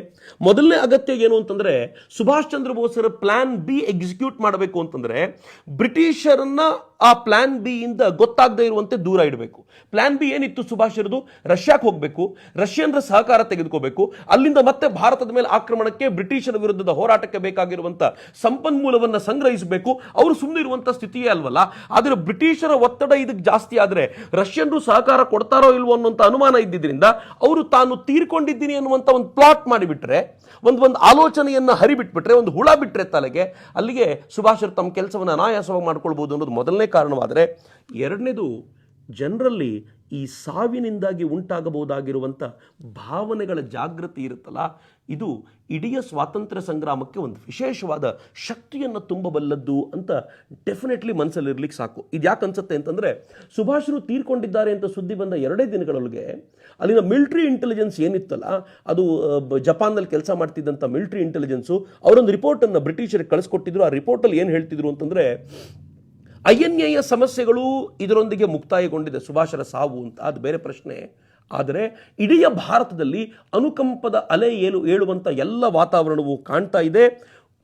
ಪಶ್ಚಿಮ ಬಂಗಾಳದವರಂತೂ ಈ ಸುದ್ದಿಯನ್ನು ನಂಬಲಿಕ್ಕೆ ಸಿದ್ಧರೇ ಇಲ್ಲ. ಆತ ಮತ್ತೆ ಭೂಗತನಾಗಿದ್ದಾನೆ, ಸೂಕ್ತ ಸಂದರ್ಭಕ್ಕೆ ಮತ್ತೆ ಎದ್ದು ಬರ್ತಾನೆ ಅಂತ ಪಶ್ಚಿಮ ಬಂಗಾಳದವರು ಕಾಯ್ತಾ ಇದ್ದಾರೆ. ಹೀಗಾಗಿ ಸುಭಾಷ್ ಚಂದ್ರ ಬೋಸರ ಈ ಪ್ಲಾಟ್ ನಿಜಕ್ಕೂ ಈ ಥರ ವರ್ಕ್ ಆಗ್ತಾ ಇರಬಹುದು ಅಂತ ಮಿಲಿಟರಿ ಇಂಟೆಲಿಜೆನ್ಸ್ ಹೇಳಿತ್ತು. ಫಿನೆ ಅನ್ನುವಂಥ ಒಬ್ಬ ಅಧಿಕಾರಿ 5 ಅಕ್ಟೋಬರ್ 1945ನಲ್ಲಿ ಅವನು ಜನರಲ್ ಇಸೋಡಾ, ಯಾರು ಸುಭಾಷರೊಂದಿಗೆ ಫ್ಲೈಟ್ನಲ್ಲಿ ಹೋಗಿದ್ದಾರೆ ಅಂತ ಹೇಳಲಾಗ್ತಿತ್ತೋ, ಅವರನ್ನ ಮಾತನಾಡಿಸಿದ್ರು. ಆನಂತರ ಜಪಾನ್ನಲ್ಲಿದ್ದ ಇನ್ಫಾರ್ಮೆಂಟ್ಸ್, ತಮ್ಮ ಯಾರು ಗೂಢಚಾರರು ಇರ್ತಾರೋ ಅವ್ರ ಮಾಹಿತಿಯನ್ನು ಕಲೆಕ್ಟ್ ಮಾಡಿದ್ರು. ಅವರಿಬ್ಬರೂ ಸುಭಾಷರು ತೀರ್ಕೊಂಡಿದ್ದಾರೆ ಅನ್ನೋದನ್ನೇ ಹೇಳ್ತಾ ಇರುವಾಗಲೂ ಕೂಡ ಫಿನ್ನೆ ಹೇಳ್ದ, ಇಂಪಾಸಿಬಲ್, ಸುಭಾಷರು ಸಾಯೋದು ಸಾಧ್ಯವೇ ಇಲ್ಲ ಅಂತ. ಸೈಗಾನ್ನಲ್ಲಿ ಜನರಲ್ ಇಸೋಡಾ, ಅವನಿಗೆ ಯಾಕೆ ಈ ಕಾರಣ ಅಂತಂದರೆ, ಸೈಗಾನ್ಗೆ ಜನರಲ್ ಇಸೋಡಾ ಅಲ್ಲಿಗೆ ಬಂದಿದ್ದು ಯಾಕೆ ಅನ್ನೋದೇ ಅವನಿಗೆ ದೊಡ್ಡ ಪ್ರಶ್ನೆ. ಸುಭಾಷರನ್ನ ಅವನು ಕರ್ಕೊಂಡು ಹೋಗಿ ಟೋಕಿಯೋಕ್ಕೆ ಕರ್ಕೊಂಡು ಹೋಗ್ಲಿಕ್ಕೆ ಆತ ಅಲ್ಲಿಗೆ ಬರುವಂಥ ಅಗತ್ಯ ಇರಲಿಲ್ಲ. ಅಷ್ಟು ದೊಡ್ಡ ಮಟ್ಟದ ಅಧಿಕಾರಿ ಬಂದಿದ್ದಾನೆ ಅಂತಂದರೆ ಸುಭಾಷರನ್ನ ಮತ್ತೆಲ್ಲಿಗೋ ಕಳಿಸಿ ಅವ್ರ ಕುರಿತಂತೆ ಅವರು ತೀರ್ಕೊಂಡಿದ್ದಾರೆ ಎನ್ನುವಂಥ ಒಂದು ಸುದ್ದಿಯನ್ನು ವ್ಯಾಪಕವಾಗಿ ಹರಡಿಸಿ ಅದಕ್ಕೆ ಬೇಕಾಗಿರುವಂಥ ಸೈದ್ಧಾಂತಿಕ ಬೇಸನ್ನು ನಿರ್ಮಾಣ ಮಾಡಿಕೊಡಬೇಕು ಎನ್ನುವಂಥ ಪ್ರಯತ್ನಕ್ಕೋಸ್ಕರವೇ ಆತ ಬಂದಿದ್ದ ಅಂತ ಹೀಗಂತ ಫಿನೆ ನಂಬಿದ್ದ. ಆ ಸಂದರ್ಭದಲ್ಲಿ ಅನೇಕರು ಹೇಳಿದರು, ಒಂದು SEA ಕಮಿಷನ್ ಅವ್ರೇನು ಹೇಳ್ತು ಅಂತಂದರೆ, ಸುಭಾಷರು ತೀರ್ಕೊಂಡಿರ್ಬೋದು, ಆದರೆ ಅವರ ಪ್ಲಾನ್ ಬಿ ಮಾತ್ರ ಇತ್ತು ಅನ್ನೋದ್ರಲ್ಲಿ ಯಾವ ಅನುಮಾನವೂ ಇಲ್ಲ ಅಂತ. ಫಿನ್ನೆ ಬ್ಯಾಂಕಾಕ್ನ ಮೀಟಿಂಗ್ನಲ್ಲಿ ಫಿನ್ನೆ ಸುಮ್ಮನೆ ಇರಲಿಲ್ಲ. ಆತ ಏನು ಮಾಡ್ದ, ಒಬ್ಬೊಬ್ಬರನ್ನೇ ಹುಡುಕಾಡ್ಲಿಕ್ಕೆ ಶುರು ಮಾಡಿದ. ಬ್ಯಾಂಕಾಕ್ನ ಮೀಟಿಂಗ್ನಲ್ಲಿ ಸುಭಾಷರ ಆಪ್ತರಲ್ಲದೆ ಮತ್ತೊಬ್ಬ ವ್ಯಕ್ತಿ ಇದ್ದ ಅಂತ ಅವ್ರಿಗೆ ಗೊತ್ತಾದ ತಕ್ಷಣ ಆ ವಟನಬೆ ಅನ್ನುವಂಥ ಆ ವ್ಯಕ್ತಿಯನ್ನು ಭೇಟಿ ಮಾಡಿ ಆತನನ್ನು ಮಾತನಾಡಿಸುವಾಗ ಆತ ಹೇಳೋದು ಬಹಳ ವಿಶೇಷವಾಗಿತ್ತು. ಆತ ಹೇಳ್ದ, ಇಡೀ ಮೀಟಿಂಗ್ನಲ್ಲಿ ನಡೆದ ಚರ್ಚೆ ಏನು ಅಂತಂದರೆ, ಸುಭಾಷರನ್ನು ಗಮ್ಯ ತಲುಪಿಸೋದು ಹೇಗೆ ಅಂತ, ಅವರ ಗುರಿಯ ಕಡೆಗೆ ತಲುಪಿಸೋದು ಹೇಗೆ ಅಂತ ಎಲ್ಲರೂ ಚರ್ಚೆ ಮಾಡ್ತಾ ಇದ್ರು. ಆ ಗುರಿ ಯಾವುದು ಅಂತಂದರೆ, ರಷ್ಯಾದ ಮಂಚೂರಿಯಾ ಆಗಿತ್ತು. ಅಲ್ಲಿಗೆ ಸುಭಾಷರನ್ನ ತಲುಪಿಸೋದು ಹೇಗೆ ಅನ್ನೋದ್ರ ಬಗ್ಗೆ ಎಲ್ಲರೂ ಚರ್ಚೆ ಮಾಡ್ತಾ ಇದ್ರು ಅಂತ ಆತ ಬಾಯ್ಬಿಟ್ಟ. ಅಂದರೆ ಇದೇನು ನಡೀತಿದೆಯೋ ಅದು ಟೋಕಿಯೋಕ್ಕೆ ಕರ್ಕೊಂಡು ಹೋಗ್ಲಿಕ್ಕಲ್ಲ, ಸುಭಾಷರನ್ನ ನೇರವಾಗಿ ರಷ್ಯಾಕ್ಕೆ ತಲುಪಿಸುವಂಥ ಪ್ಲ್ಯಾನ್ ಆಗಿತ್ತು ಅಂತ. ನವೆಂಬರ್ 20ನೇ ತಾರೀಕು 1945ನಲ್ಲಿ ನಡೆದಂಥ ಘಟನೆಗಳಿವೆಲ್ಲ. ಒಂದಷ್ಟು ಫೋಟೋಸ್ಗಳು ಹೊರಗೆ ಬಂದವು. ಫ್ಲೈಟ್ ಆಕ್ಸಿಡೆಂಟ್ ಆಗಿದ್ದು, ಒಂದಷ್ಟು ಸುಟ್ಟಿರುವಂಥ ಫೋಟೋಸ್ ಬಂತು. ಒಂದು ಕಡೆ ಕರ್ನಲ್ ಹಬೀಬುರ್ ರೆಹಮಾನ್ ಕೂತಿರುವಂಥ ಫೋಟೋನು ಕಂಡು ಬಂತು. ಎಲ್ಲವೂ ಸಿಕ್ತು. ಆದರೆ ಸುಭಾಷರು ಮಾತ್ರ ಯಾವ ಫೋಟೋದಲ್ಲೂ ಕಾಣಲೇ ಇಲ್ಲ. ಹೀಗಾಗಿ ಈ ಫೋಟೋಗಳು ಕೂಡ ತಮ್ಮ ನಂಬಿಕೆಯನ್ನು ಕಳ್ಕೊಂಡು, ಇದಾದ್ಮೇಲೆ ಬ್ರಿಟಿಷರು ರೆಹಮಾನ್ನನ್ನು ಅಲ್ಲಿಂದ ಕರ್ಕೊಂಡು ಬಂದರು. ಹಬೀಬುರ್ ರೆಹಮಾನ್ ಅವರನ್ನು ಕರ್ಕೊಂಡು ಬಂದರು. ಹಬೀಬುರ್ ರೆಹಮಾನ್ನ ಇಂಟ್ರಾಗೇಟ್ ಮಾಡ್ಲಿಕ್ಕೆ ಶುರು ಮಾಡಿದರು. ಹಬೀಬುರ್ ರೆಹಮಾನ್ ನಾನು ಆರಂಭದಲ್ಲಿ ನಿಮ್ಗೆ ಏನು ಹೇಳಿದ್ನೋ ಅದನ್ನೇ ಪದೇ ಪದೇ ಎಷ್ಟು ಬಾರಿ ಕೇಳಿದಾಗಲೂ, ಸುತ್ತಿ ಬಳಸಿ ಕೇಳಿದಾಗಲೂ ಮತ್ತೆ ಮತ್ತೆ ಮತ್ತೆ ಮತ್ತೆ ಅದನ್ನೇ ಹೇಳಿದರು. ಸುಭಾಷರು ಎಲ್ಲಿ ಹೋಗಿದ್ದಾರೆ ಅಂತ ಬಾಯ್ಬಿಡೋ ಸ್ಥಿತಿಯಲ್ಲಿ ಅವರಂತೂ ಇರಲಿಲ್ಲ. ಅವ್ರ ಕುರಿತಂತೆ ಅವರ ಆಪ್ತ ಮಿತ್ರರು ಹೇಳ್ತಾರೆ, ಕರ್ನಲ್ ಹಬೀಬುರ್ ರೆಹಮಾನ್ ಸುಭಾಷರಿಗೆ ಎಷ್ಟರ ಮಟ್ಟಿಗೆ ನಿಷ್ಠರು, ಐಎನ್ಎಗೆ ಎಷ್ಟರ ಮಟ್ಟಿಗೆ ನಿಷ್ಠರಾಗಿದ್ರು ಅಂತಂದರೆ ಸುಭಾಷರೇ ಹೇಳುವವರೆಗೂ ಅವ್ರು ಬಾಯಿ ಬಿಡ್ಲಿಕ್ಕೆ ಸಿದ್ಧರಿರಲಿಲ್ಲ ಅಂತ. ಹೀಗಾಗಿ ಆತ ಯಾವ ಕಾರಣಕ್ಕೂ ಬಾಯಿ ಬಿಡಲಿಲ್ಲ. ಹೀಗಾಗಿ ಒಟ್ಟಾರೆ ಒಂದು ಮೂಲೆಗೆ ಬಿತ್ತು ಅಂತಾದರೂ ಬ್ರಿಟಿಷರು ನಂಬ್ತಿರ್ಲಿಲ್ಲ. ಬ್ರಿಟಿಷರು ಫೈನಲಿ ಇದನ್ನು ಅಲಿಜ್ಡ್ ಡೆತ್ ಆಫ್ ಬೋಸ್ ಅಂತ ಕರೀಲಿಕ್ಕೆ ಶುರು ಮಾಡಿದರು. ಬೋಸರು ಸತ್ತರು ಅಂತ ಹೇಳಲಿಲ್ಲ, ಬೋಸರು ಸತ್ತಿರಬಹುದು ಅಥವಾ ಸತ್ತಿದೆ ಅಂತ ಭಾವಿಸಲಾಗುವಂತೆ ಅನ್ನುವಂಥ ಪದಗಳನ್ನು ಬಳಸಲಿಕ್ಕೆ ಶುರು ಮಾಡಿದರು. ಅದು ಎಲ್ರಿಗೂ ಅನುಮಾನ ಹುಟ್ಟಿಸ್ಲಿಕ್ಕೆ ಸಾಕಾಗಿತ್ತು. 1946ರಲ್ಲಿ ಅಂದರೆ ಸುಭಾಷರು ತೀರ್ಕೊಂಡ ಹೆಚ್ಚು ಕಡಿಮೆ 1 ವರ್ಷದ ನಂತರ ಗಾಂಧೀಜಿ ಹರಿಜನದಲ್ಲಿ ಬರೆದು ಏನು ಹೇಳಿದರು ಅಂತಂದರೆ, ಸುಭಾಷರು ತೀರ್ಕೊಂಡಿದ್ದಾರೆ, ಇನ್ನು ಅವರಿಗೋಸ್ಕರ ಭಾರತೀಯರು ಕಾಯೋದನ್ನು ಬಿಡಬೇಕು, ನಾವು ಈ ಘಟನೆಯನ್ನು ಒಪ್ಪಿಕೊಳ್ಳಬೇಕು ಅಂತ ಬರೆದ್ಬಿಟ್ರು. ಯಾವ ಗಾಂಧೀಜಿ ಸುಭಾಷರ ಆ್ಯಶನ್ ತಂದು ನನ್ನ ಮುಂದೆ ಇಟ್ಟರೂ ಕೂಡ ನಾನು ನಂಬಲ್ಲ ಅಂತ ಹೇಳಿದ್ರು, ಅದೇ ಗಾಂಧೀಜಿ 1946ನಲ್ಲಿ ಅವ್ರು ತೀರ್ಕೊಂಡಿದ್ದಾರೆ, ನಾವೆಲ್ಲರೂ ಇದನ್ನು ಒಪ್ಪಿಕೊಳ್ಳಬೇಕು ಅಂತ ಬರೆದ್ಬಿಟ್ರು. 1947ರವರೆಗೂ ಬ್ರಿಟಿಷರಂತೂ ಈ ಎಲ್ಲ ವಿಚಾರಗಳಿಂದ ಪ್ರಭಾವಿತರೇನಾಗಲಿಲ್ಲ. ಅವ್ರು ಯಾವ ಕಾರಣಕ್ಕೂ ಸುಭಾಷರ ಸಾವಿನ ಎನ್ಕ್ವೈರಿಯನ್ನು ಬಿಡಲಿಲ್ಲ. 1947ರಲ್ಲಿ ಸ್ವಾತಂತ್ರ್ಯ ಬಂತು. ಸ್ವಾತಂತ್ರ್ಯ ಬರೋದರೊಂದಿಗೆ ಈ ದೇಶ ಹಿಂದೂ ಮುಸ್ಲಿಂ ಕದನಗಳು, ಭಾರತ ಪಾಕಿಸ್ತಾನ ಕಿತ್ತಾಟ ಇವುಗಳಲ್ಲಿ ಎಷ್ಟರ ಮಟ್ಟಿಗೆ ಮುಳುಗೋಯ್ತು ಅಂತಂದರೆ ಸುಭಾಷರ ಸಾವಿನ ಸುದ್ದಿ ಬ್ಯಾಕ್ ಸಿಟಿಗೆ ಹೋಗಿ ಕೂತ್ಬಿಡ್ತು. 1948ರಲ್ಲಿ ಮಹಾತ್ಮ ಗಾಂಧೀಜಿ ತಮ್ಮ ಆಪ್ತರ ಬಳಿ ಒಂದು ಮಾತನ್ನು ಹೇಳ್ಕೊಂಡ್ರು. ಅನುಜ್ ಧರ್ ತಮ್ಮ ಇಂಡಿಯಾಸ್ ಬಿಗ್ಗೆಸ್ಟ್ ಕವರ್ ಅಪ್ ಅನ್ನೋ ಪುಸ್ತಕದಲ್ಲಿ ಇದನ್ನು ದಾಖಲಿಸ್ತಾರೆ. ಆತ್ಮೀಯರ ಬಳಿ ಮಹಾತ್ಮ ಗಾಂಧೀಜಿ ಹೇಳ್ತಾರೆ, ಈ ಪಾರ್ಟಿಷನ್ ಮ್ಯಾಡ್ನೆಸ್ ಏನಿದೆಯಲ್ಲ, ಈ ಹುಚ್ಚುತನ ಏನು ಮಾಡ್ತಿದ್ದಾರಲ್ಲ ಇವರು, ಇದು ಪಟೇಲ್ಗೂ ಸಂಭಾಳಿಸ್ಲಿಕ್ಕೆ ಆಗ್ತಿಲ್ಲ, ನೆಹರುಗೂ ಆಗ್ತಾ ಇಲ್ಲ. ನನ್ನ ಇನ್ನೊಬ್ಬ ಮಗ ಇದ್ದಿದ್ರೆ ಇದನ್ನು ನಿಸ್ಸಂಶಯವಾಗಿ ಚೆನ್ನಾಗಿ ಸಂಭಾಳಿಸ್ತಿದ್ದ ಅಂದ್ಬಿಟ್ರು. ಜೊತೆಲಿದ್ದವ್ರು ಕೇಳಿದ್ರು, ಎಲ್ಲಿದ್ದಾನಾತ, ತೀರ್ಕೊಂಡಿದ್ದಾನಲ್ಲ ಅಂತಂದಾಗ ಮಹಾತ್ಮ ಗಾಂಧೀಜಿ ನಿಧಾನವಾಗಿ, ಇಲ್ಲ ಆತ ರಷ್ಯಾದಲ್ಲಿದ್ದಾನೆ ಅಂದಿದ್ರಂತೆ. ಇದು ಕೂಡ ಎಲ್ಲೋ ಒಂದು ಕಡೆ ಯಾವ ಕಾನ್ಸ್ಪಿರಸಿ ಥಿಯರಿ ಅಂತ ನಾವೇನು ಕರಿತೀವೋ ಅದಕ್ಕೆ ರೆಕ್ಕೆ ಪುಕ್ಕ ಕೊಡಲಿಕ್ಕೆ ಸಾಕಾಗಿತ್ತು. ಪಟೇಲ್ರು 1946ರಲ್ಲೇ ಡಿಸಿಷನ್ ತಗೊಂಡಿದ್ರು, ಸುಭಾಷರು ತೀರ್ಕೊಂಡಿದ್ದಾರೆ, ನಮ್ಮ ಬಳಿ ಯಾವ ಎವಿಡೆನ್ಸಸ್ಸೂ ಇಲ್ಲ, ಆದರೂ ಸುಭಾಷರು ತೀರ್ಕೊಂಡಿದ್ದಾರೆ ಅಂತ ನಾವು ಒಪ್ಕೋತೀವಿ ಅಂತ. ಹರೀನ್ ಶಾ ಅನ್ನೋಂಥ ಒಬ್ಬ ಜರ್ನಲಿಸ್ಟ್ ಏನು ಮಾಡಿದ, ಸ್ವಾತಂತ್ರ್ಯ ನಂತರ ಮತ್ತೆ ಮತ್ತೆ ಈ ಪ್ರಶ್ನೆ ಕೇಳಿದಾಗ ಇವರಿಂದ ಉತ್ತರ ಸಿಗಲ್ಲ ಅಂತ ಗೊತ್ತಾದಾಗ ತಾನೇ ತೈವಾನಿಗೆ ಹೋದ. ತೈವಾನಲ್ಲಿ ಒಂದಷ್ಟು ರಿಸರ್ಚ್ ಮಾಡಿದಾಗ ಅವನಿಗೆ ಯಾರು ಸುಭಾಷರ ಬಾಡಿಯನ್ನು ಅವತ್ತು ಹ್ಯಾಂಡಲ್ ಮಾಡಿದ್ರು ಅವರು ಸಿಕ್ಕಿದ್ರು. ಅವ್ರ ಜೊತೆ ಮಾತನಾಡಿದಾಗ ಅವ್ರು ಹೇಳಿದ್ರು, ಸುಭಾಷರನ್ನ ಕ್ರಿಮೇಟ್ ನಾನು ಮಾಡಿದ್ದು ನಾನೇ, ಆ ಕ್ರಿಮೇಷನ್ನಲ್ಲಿದ್ದೆ, ಅದಕ್ಕೆ ಬೇಕಾಗಿರುವಂಥ ಸ್ಲಿಪ್ಸ್ ನನ್ನ ಹತ್ರ ಇದೆ ನೋಡಿ ಅಂತ ಹಳೆಯ ಸ್ಲಿಪ್ ಅಂತ ತೆಗೆದುಕೊಟ್ಟ. ಆ ಸ್ಲಿಪ್ ಸಿಕ್ಕಿದ ತಕ್ಷಣ ಹರೇನ್ ಶಾಗೆ ಕ್ಲಾರಿಟಿ ಸಿಕ್ತು, ಸುಭಾಷರು ತೀರ್ಕೊಂಡಿದ್ದು ನಿಜ, ಇನ್ನಿದ್ರ ಬಗ್ಗೆ ನಾವು ಮಾತನಾಡೋದು ಬೇಡ ಅಂತ. ಆ ಸ್ಲಿಪ್ಪಿನ ಆಧಾರದ ಮೇಲೆ ಆತ ಸರ್ಕಾರಕ್ಕೂ ಹೇಳ್ದ ತೀರ್ಕೊಂಡಿದ್ದಾರೆ ಅಂತ. ಸರ್ಕಾರ ತುಂಬಾ ಖುಷಿ ಆಗ್ಬಿಡ್ತು, ಯಾಕೆಂದ್ರೆ ಅಲ್ಟಿಮೇಟ್ಲಿ ಒಂದು ಫೈಲ್ ಕ್ಲೋಸ್ ಆಯ್ತದ. ಆದರೆ ಪ್ರಾಬ್ಲಮ್ ಮತ್ತೆ ಯಾವಾಗ ಶುರು ಆಯಿತು ಅಂತಂದ್ರೆ, ಆತ ಯಾವ ಸ್ಲಿಪ್ ತೋರಿಸಿದ್ನೋ ಅದರಲ್ಲಿ ಸುಭಾಷ್ ಚಂದ್ರ ಬೋಸರ ಹೆಸರೇ ಇರಲಿಲ್ಲ. ಹೀಗಾಗಿ ಮತ್ತೆ ಡೌಟ್ಸ್ ಶುರುವಾಯಿತು. ಇದು ಸರ್ಕಾರ ಹಶಪ್ ಮಾಡುವಂಥ ಪ್ಲ್ಯಾನ್ ಮಾಡ್ತಾ ಇದೆಯಾ ಅನ್ನೋಂಥ ಡೌಟ್ ಶುರುವಾಗಿತ್ತು. ಏನು ಮಾಡಿದ್ರು, ಸರ್ಕಾರ ಒಟ್ಟಲ್ಲಿ ಇದನ್ನು ಮುಗಿಸಬೇಕು ಅನ್ನೋಂಥ ಪ್ರಯತ್ನ ಮಾಡ್ತಿದ್ರೆ ಒಬ್ಬ ಪಾರ್ಲಿಮೆಂಟ್ ಮೆಂಬರ್ ಹರಿವಿಷ್ಣು ಕಾಮತ್ ಎದ್ದು ನಿಂತರು. ಯಾವ ಕಾರಣಕ್ಕೂ ಈ ವಿಚಾರವನ್ನು ಚರ್ಚೆ ಮಾಡದೇ ಇರಲಿಕ್ಕೆ ಸಾಧ್ಯವಾಗೋದಿಲ್ಲ, ಇನ್ನೊಂದು ಕಮಿಟಿ ಮಾಡಬೇಕು, ಅದು ವ್ಯವಸ್ಥಿತವಾಗಿ ಇದರ ಬಗ್ಗೆ ಚರ್ಚೆ ಮಾಡಬೇಕು ಅಂತ ಕೇಳಿಕೊಂಡ್ರು. ನೆಹರು ಮಾತ್ರ ಪದೇ ಪದೇ ಹೇಳಿದರು, ನನಗೆ ಯಾವ ಅನುಮಾನವೂ ಇಲ್ಲ, ಸುಭಾಷರು ಸತ್ತಿದ್ದಾರೆ ಅಂತ ನನಗೆ ಗೊತ್ತಿದೆ, ಯಾವ ಅನುಮಾನವೂ ಇಲ್ಲ ಅಂತ ಪದೇ ಪದೇ ನೆಹರು ಹೇಳಿದರು. ಇದಕ್ಕೆ ಯಾವಾಗ ವೇಗ ಬಂತು ಅಂತಂದರೆ, ಪಶ್ಚಿಮ ಬಂಗಾಳದ ಸೌಧದಲ್ಲಿ, ಅಲ್ಲಿನ ವಿಧಾನಸಭೆಯಲ್ಲಿ ದೊಡ್ಡ ಆಕ್ರೋಶ ಎದ್ದು ಸುಭಾಷ್ ಚಂದ್ರ ಬೋಸರ ಕುರಿತಂತೆ ನಾವು ವಾಪಸ್ ಚರ್ಚೆ ನಡೆಸಬೇಕು ಅಂತ ಗೊತ್ತಾದಾಗ ಸರ್ಕಾರಕ್ಕೆ ಪ್ರೆಷರ್ ಬಿತ್ತು. ಯಾರನ್ನಾದರೂ ಕರ್ಕೊಂಡು ಬಂದು ಇನ್ವೆಸ್ಟಿಗೇಷನ್ ಮಾಡಿಸ್ಬೇಕಲ್ಲ, ಯಾರನ್ನು ಕರ್ಕೊಂಡು ಬರಬೇಕು? ನೆಹರು ಆರಿಸ್ಕೊಂಡಿದ್ದು ಯಾರನ್ನು ಗೊತ್ತಾ? ಆರಂಭದಲ್ಲೇ ಹೇಳಿದ್ನಲ್ಲ, ಸುಭಾಷರ ಜೊತೆ ಆಪ್ತವಾಗಿದ್ದರು, ಸುಭಾಷರು ತೀರ್ಕೊಂಡ್ರು ಅನ್ನೋದನ್ನು ನಾನು ಕಣ್ಣಾರೆ ಅವ್ರ ಬಾಡಿ ನೋಡೋವರೆಗೂ ನಂಬಲ್ಲ ಅಂತ ಹೇಳಿದರು.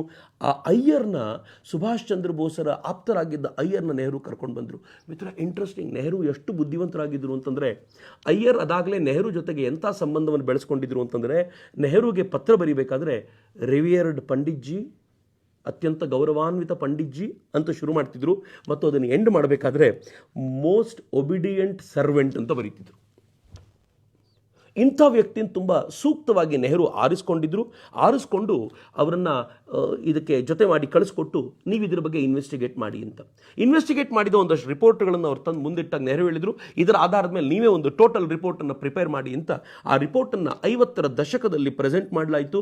ಆ ರಿಪೋರ್ಟನ್ನು ಪ್ರೆಸೆಂಟ್ ಮಾಡಿದಾಗ ಆ ರಿಪೋರ್ಟ್ನಲ್ಲಿ ಕೊನೆಯಲ್ಲಿ ಅವ್ರು ಹೇಳುವಂಥ ಮಾತು, ಅಯ್ಯರ್ ಅದನ್ನು ಪದೇ ಪದೇ ನೆಹರು ಉಲ್ಲೇಖ ಮಾಡಿದರು. ಏನು ಅಂತಂದರೆ, I don't have a faintest doubt, ನನಗೆ ಅತ್ಯಂತ ಸಣ್ಣ ಡೌಟು ಕೂಡ ಇಲ್ಲ ಇವರು ತೀರ್ಕೊಂಡಿದ್ದಾರೆ ಅನ್ನೋದಕ್ಕೆ, ಸುಭಾಷರು ತೀರ್ಕೊಂಡಿದ್ದಾರೆ ಅನ್ನೋದಕ್ಕೆ ಸಣ್ಣ ಡೌಟು ಇಲ್ಲ ಅಂತ ಅಯ್ಯರ್ ಹೇಳಿರೋದನ್ನು ಪದೇ ಪದೇ ಉಲ್ಲೇಖ ಮಾಡಿದರು. ಮಿತ್ರರೆ, ಅಯ್ಯರ್ ಹೇಳಿರೋದನ್ನು ಯಾಕೆ ಜನ ನಂಬಬೇಕಾಗಿತ್ತು ಅಂತಂದರೆ, ಇಂಡಿಯನ್ ನ್ಯಾಷನಲ್ ಆರ್ಮಿಯ ಸದಸ್ಯರಾಗಿದ್ದರಲ್ಲ, ನಂಬಲೇಬೇಕಾಗಿತ್ತು. ಆದರೆ ಆತನ ರಿಪೋರ್ಟ್ ಓದ್ದವ್ರಿಗೆ ಯಾರಿಗೂ ನಂಬಿಕೆ ಬರ್ತಿರಲಿಲ್ಲ. ಯಾಕೆ ಅಂತಂದರೆ, ಅಯ್ಯರ್ ತಮ್ಮ ರಿಪೋರ್ಟಲ್ಲಿ ಹೇಳಿದರು, ನಾನು ಜನರಲ್ ಟೋಜೋನ ಮತ್ತು ಅವ್ರ ಪತ್ನಿಯನ್ನು ಭೇಟಿ ಮಾಡುವಾಗ ಎಲ್ಲೂ ಕೂಡ ಸುಭಾಷರ ವಿಚಾರವನ್ನು ನೇರವಾಗಿ ಎತ್ತಲಿಲ್ಲ. ಆದರೆ ಅವರು ಮಾತಾಡುವಾಗಲೇ ನಂಗೆ ಗೊತ್ತಾಯಿತು ಸುಭಾಷರ ಅವತ್ತು ತೀರ್ಕೊಂಡಿದ್ದು ನಿಜ ಅಂತ. ಅಂದರೆ ಇನ್ವೆಸ್ಟಿಗೇಷನ್ ಮಾಡಲೇ ಇಲ್ಲ, ಅವ್ರು ಸಹಜವಾಗಿ ಮಾತುಕತೆ ಮಾಡಿದ್ದಷ್ಟೇ. ಅದರ ಆಧಾರದ ಮೇಲೆ ಒಂದು ಇಡೀ ರಿಪೋರ್ಟನ್ನು ಬರೆಯಲಾಗಿತ್ತು. ಎಷ್ಟರ ಮಟ್ಟಿಗೆ ಗಲಾಟೆ ಶುರುವಾಗ್ಬಿಡ್ತು ಅಂತಂದರೆ, ಯಾರೂ ಒಪ್ಪಲಿಲ್ಲ. 1 ತಿಂಗಳಷ್ಟೇ ಜಪಾನ್ನಲ್ಲಿದ್ದಂಥ ಆತ ಜಪಾನಿ ಭಾಷೆಯನ್ನು ಕಲ್ತಿರಲಿಲ್ಲ.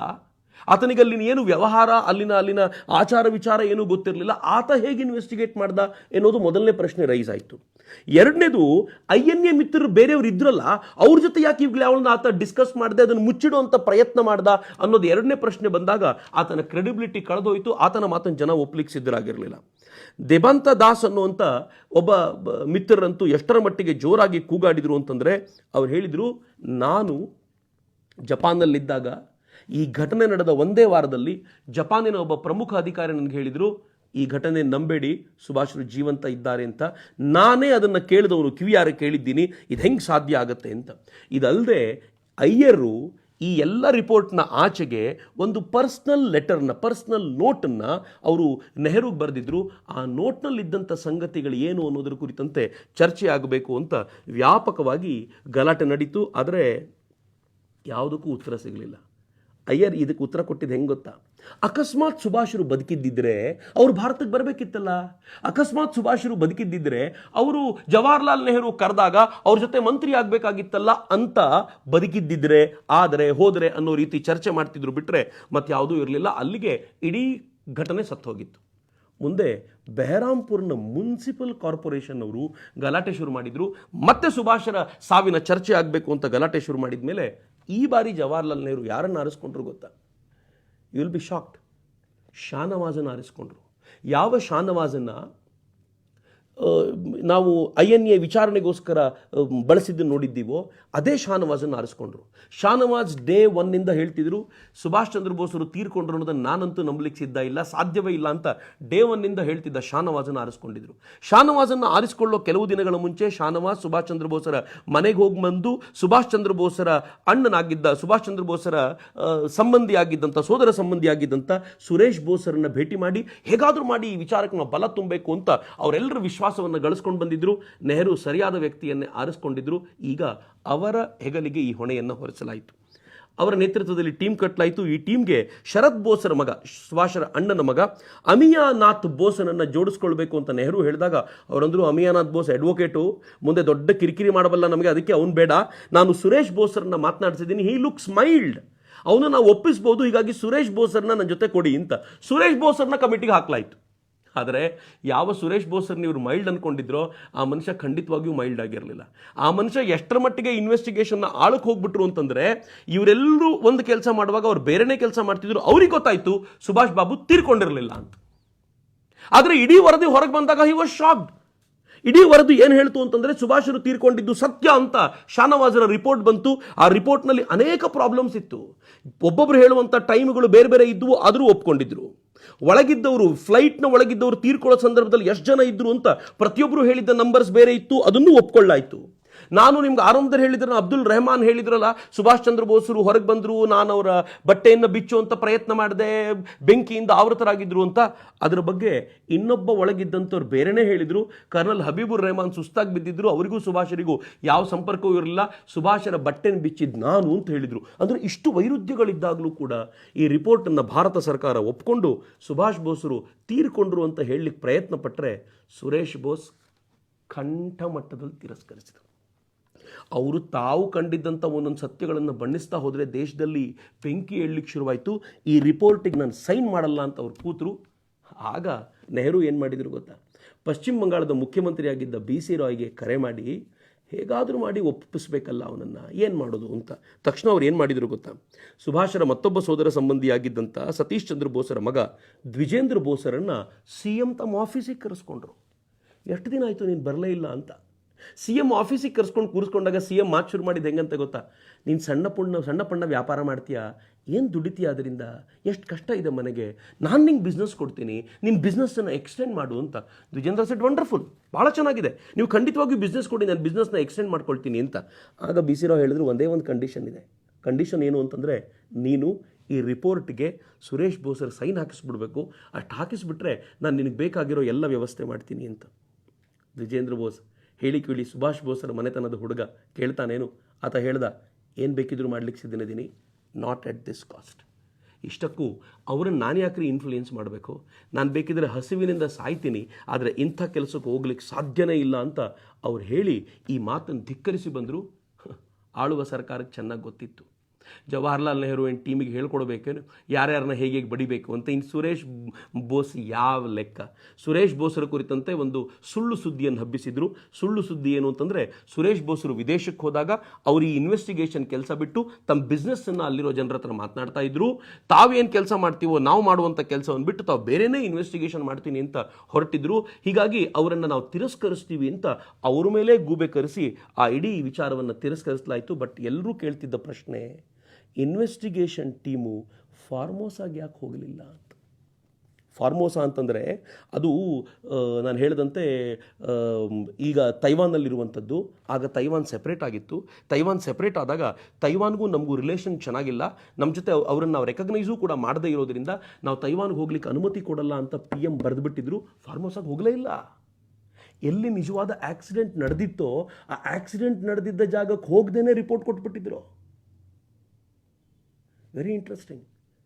ಎಷ್ಟೋ ದಿನಗಳ ಕಾಲ ಫಾರ್ಮೋಸಾಕ್ಕೆ ಹೋಗಲಿಕ್ಕೆ ಮುಂದೆ ನಾವು ಬಿಡದೆ, ಒಟ್ಟಾರೆ ಮುಂದಿನ ದಿನಗಳಲ್ಲಿ ಒಂದಾದ್ಮೇಲೊಂದು ಕಮಿಟಿಗಳು ರಚನೆ ಆದವು. ಆ ಕಮಿಟಿಗಳೆಲ್ಲ ಕೊಟ್ಟಂಥ ಅನೇಕ ವಿವರಗಳು ಕೆಲವೊಮ್ಮೆ ಒಂದಕ್ಕಿಂತ ಒಂದು ಭಿನ್ನವಾಗಿರ್ತಿದ್ವು. ಕೊನೆಗೆ ಫೈನಲಿ ಸುಭಾಷ್ ಚಂದ್ರ ಬೋಸರು ತೀರ್ಕೊಂಡಿದ್ದಾರೆ ಅಂತ ದೇಶವೆಲ್ಲ ಒಪ್ಕೊಳ್ಬೇಕು ಅಂತ ನಮ್ಮನ್ನು ನಂಬಿಸಲಾಯಿತು. ನಾವು ನಂಬ್ಕೊಂಡು ಕೂತಿದ್ವಿ. ಬದಲಾವಣೆ ಮತ್ತೆ ಶುರುವಾಗ್ತಿದೆ. ಯಾಕೆ ಅಂತ ನಾನು ಹೇಳ್ತೀನಿ. ಸುಭಾಷ್ ಚಂದ್ರ ಬೋಸರನ್ನ ಆನಂತರದ ದಿನಗಳಲ್ಲಿ ಅನೇಕರು ಗುಮ್ನಾಮಿ ಬಾಬಾಗಿ ನೋಡಿದರು, ಸಾಧುವಾಗಿ ನೋಡಿದರು, ಭಿನ್ನ ಭಿನ್ನ ಸ್ವರೂಪಗಳಲ್ಲಿ ಕಂಡರು. ನಾನು ಅಲ್ಲಿ ನೋಡಿದ್ದೀನಿ ಅಂತ ಹೇಳಿದರು. ಇಂಟ್ರೆಸ್ಟಿಂಗ್ಲಿ ಕೆಲವು ವರ್ಷಗಳ ಹಿಂದೆ ಬೆಂಗಳೂರಿನಲ್ಲೂ ಒಬ್ಬರು ಹೇಳ್ಕೊಳ್ತಿದ್ರು, ನಾನು ನೋಡಿದ್ದೀನಿ ಸುಭಾಷ್ ಚಂದ್ರ ಬೋಸರನ್ನ, ಈಗಲೂ ನನಗೆ ಫೋನ್ ಮಾಡ್ತಾರೆ ಅಂತ. ಬೆಂಗಳೂರಿನಲ್ಲಿ ಒಬ್ಬರು ಹೇಳ್ಕೊಳ್ಳೋರು. ಆಶ್ಚರ್ಯ ಅಂದರೆ ಸುಭಾಷ್ ಚಂದ್ರ ಬೋಸರು ಬದುಕಿದ್ರು ಅಂತ ಅನಿಸುತ್ತೆ, ಆದರೆ ಇಲ್ಲಿವರೆಗೂ ಬದುಕಿದ್ದಾರಾ ಅಂತ ಕೇಳಿದರೆ ಎಂಥವನ್ನು ನಂಬಲಿಕ್ಕೆ ಸಾಧ್ಯ ಇಲ್ಲ. ಆ ಥರದ ಸ್ಥಿತಿ. ಆದರೆ ಬಹಳ ಜನ ಇವತ್ತಿಗೂ ಕೂಡ ಹಾಗೆ ಭಾವಿಸ್ತಾ ಸುಭಾಷರು ಯೋಗ ಮಾರ್ಗದಲ್ಲಿ ಇವತ್ತಿಗೂ ಬದುಕಿದ್ದಾರೆ ಅಂತ ಭಾವಿಸುವವರು ಅನೇಕರಿದ್ದಾರೆ. ಯಾಕೆಂದರೆ ಅವರ ಸಾವಿನ ಸುದ್ದಿ ಹಾಗೆ ಉಳ್ಕೊಂಡ್ಬಿಡ್ತು. 2014ರಲ್ಲಿ ನರೇಂದ್ರ ಮೋದಿ ಸರ್ಕಾರ ಬಂತಲ್ಲ, ಸರ್ಕಾರ ಬಂದ ನಂತರ ಒಂದಷ್ಟು ಆಸೆಯನ್ನು ಚಿಗುರಿಸಿಬಿಡ್ತು. ಸುಭಾಷ್ ಚಂದ್ರ ಬೋಸರು ಈಗಿಲ್ಲ ಸರಿ, ಆದರೆ ಸಾವು ಹೇಗಾಯಿತು ಅನ್ನೋದನ್ನು ತಿಳ್ಕೊಳ್ಬೇಕಲ್ಲ ಅನ್ನುವಂಥ ಆಸೆ ಎಲ್ರಿಗೂ ಇತ್ತಲ್ಲ. ಏನು ಮಾಡ್ಬೋದು ಅಂತ ಯೋಚನೆ ಮಾಡುವಾಗ 2015ನಲ್ಲಿ ದೇಶದ ಪ್ರಧಾನಮಂತ್ರಿ ಘೋಷಣೆ ಮಾಡಿದರು, ಸುಭಾಷ್ ಚಂದ್ರ ಬೋಸರಿಗೆ ಸಂಬಂಧಪಟ್ಟಂಥ ಯಾವ್ಯಾವ ಡಾಕ್ಯುಮೆಂಟ್ಸು ಮುಚ್ಚಿಡಲಾಗಿದೆಯೋ ಅದನ್ನೆಲ್ಲ ಡಿಕ್ಲಾಸಿಫೈ ಮಾಡ್ತೀವಿ, ಸಮಾಜದ ಮುಂದೆ ಇಡ್ತೀವಿ, ಯಾರ್ಯಾರು ಇನ್ವೆಸ್ಟಿಗೇಷನ್ ಮಾಡಬೇಕು ಅಂದ್ಕೊಳ್ತೀರೋ ಓಪನ್ ಆಗಿ ಇದನ್ನು ಬಳಸ್ಕೊಳ್ಬೋದು ಅಂತ ಹೇಳಿದ್ದಲ್ಲದೆ, ಈ ದೇಶದ ಪ್ರಧಾನಮಂತ್ರಿ ಜಗತ್ತಿನ ಎಲ್ಲ ರಾಷ್ಟ್ರಗಳಿಗೂ ಕೇಳಿಕೊಂಡ್ರು, ಯಾವ್ಯಾವ ರಾಷ್ಟ್ರಗಳಲ್ಲಿ ಸುಭಾಷ್ ಚಂದ್ರ ಬೋಸರಿಗೆ ಸಂಬಂಧಪಟ್ಟ ಡಾಕ್ಯುಮೆಂಟ್ಸ್ ಇವೆಯೋ ಅವನ್ನೆಲ್ಲವೂ ದಯವಿಟ್ಟು ಡಿಕ್ಲಾಸಿಫೈ ಮಾಡಿ ಅಂತ ಅವ್ರು ಕೇಳ್ಕೊಂಡ್ರು. ಪರಿಣಾಮವಾಗಿ ಹಂತವಾಗಿ ಎಲ್ಲವನ್ನೂ ಡಿಕ್ಲಾಸಿಫೈ ಮಾಡಲಾಯಿತು. ಮಿತ್ರರೇ, ಕೆಲವರು ಹೇಳೋ ಪ್ರಕಾರ ಇನ್ನೂ ಕೆಲವು ಫೈಲುಗಳು ಡಿಕ್ಲಾಸಿಫೈ ಆಗದೆ ಹಾಗೆ ಉಳ್ಕೊಂಡಿವೆ. ಅದನ್ನು ಸದ್ಯದಲ್ಲೇ ಡಿಕ್ಲಾಸಿಫೈ ಮಾಡಿಸಬೇಕಾದಂಥ ಅಗತ್ಯ ಇದೆ ಅಂತ. ಆ ಫೈಲ್ಗಳು ಯಾವುವು ಅಂತ ಹುಡುಕಬೇಕು. ಇದು ಡಿಕ್ಲಾಸಿಫೈ ಮಾಡುವಾಗಲೇ ಒಂದು ಇಂಟ್ರೆಸ್ಟಿಂಗ್ ಸಂಗತಿ ಹೊರಗೆ ಏನು ಬಂತು ಅಂತಂದರೆ, ಸುಭಾಷರು ತೀರ್ಕೊಂಡ ಕೆಲವು ತಿಂಗಳಲ್ಲಿ ಈ ದೇಶದ ಮೊದಲ ಪ್ರಧಾನಿ ಅಂತ ಕರೆಸ್ಕೊಳ್ಳಲ್ಪಡುವಂಥ ಜವಾಹರ್ಲಾಲ್ ನೆಹರು ಕ್ಲೆಮೆಂಟ್ ಆಟ್ಲಿಗೆ ಒಂದು ಪತ್ರವನ್ನು ಬರೆದು, ನಿಮ್ಮ ವಾರ್ ಕ್ರಿಮಿನಲ್ ರಷ್ಯಾದಲ್ಲಿದ್ದಾರೆ.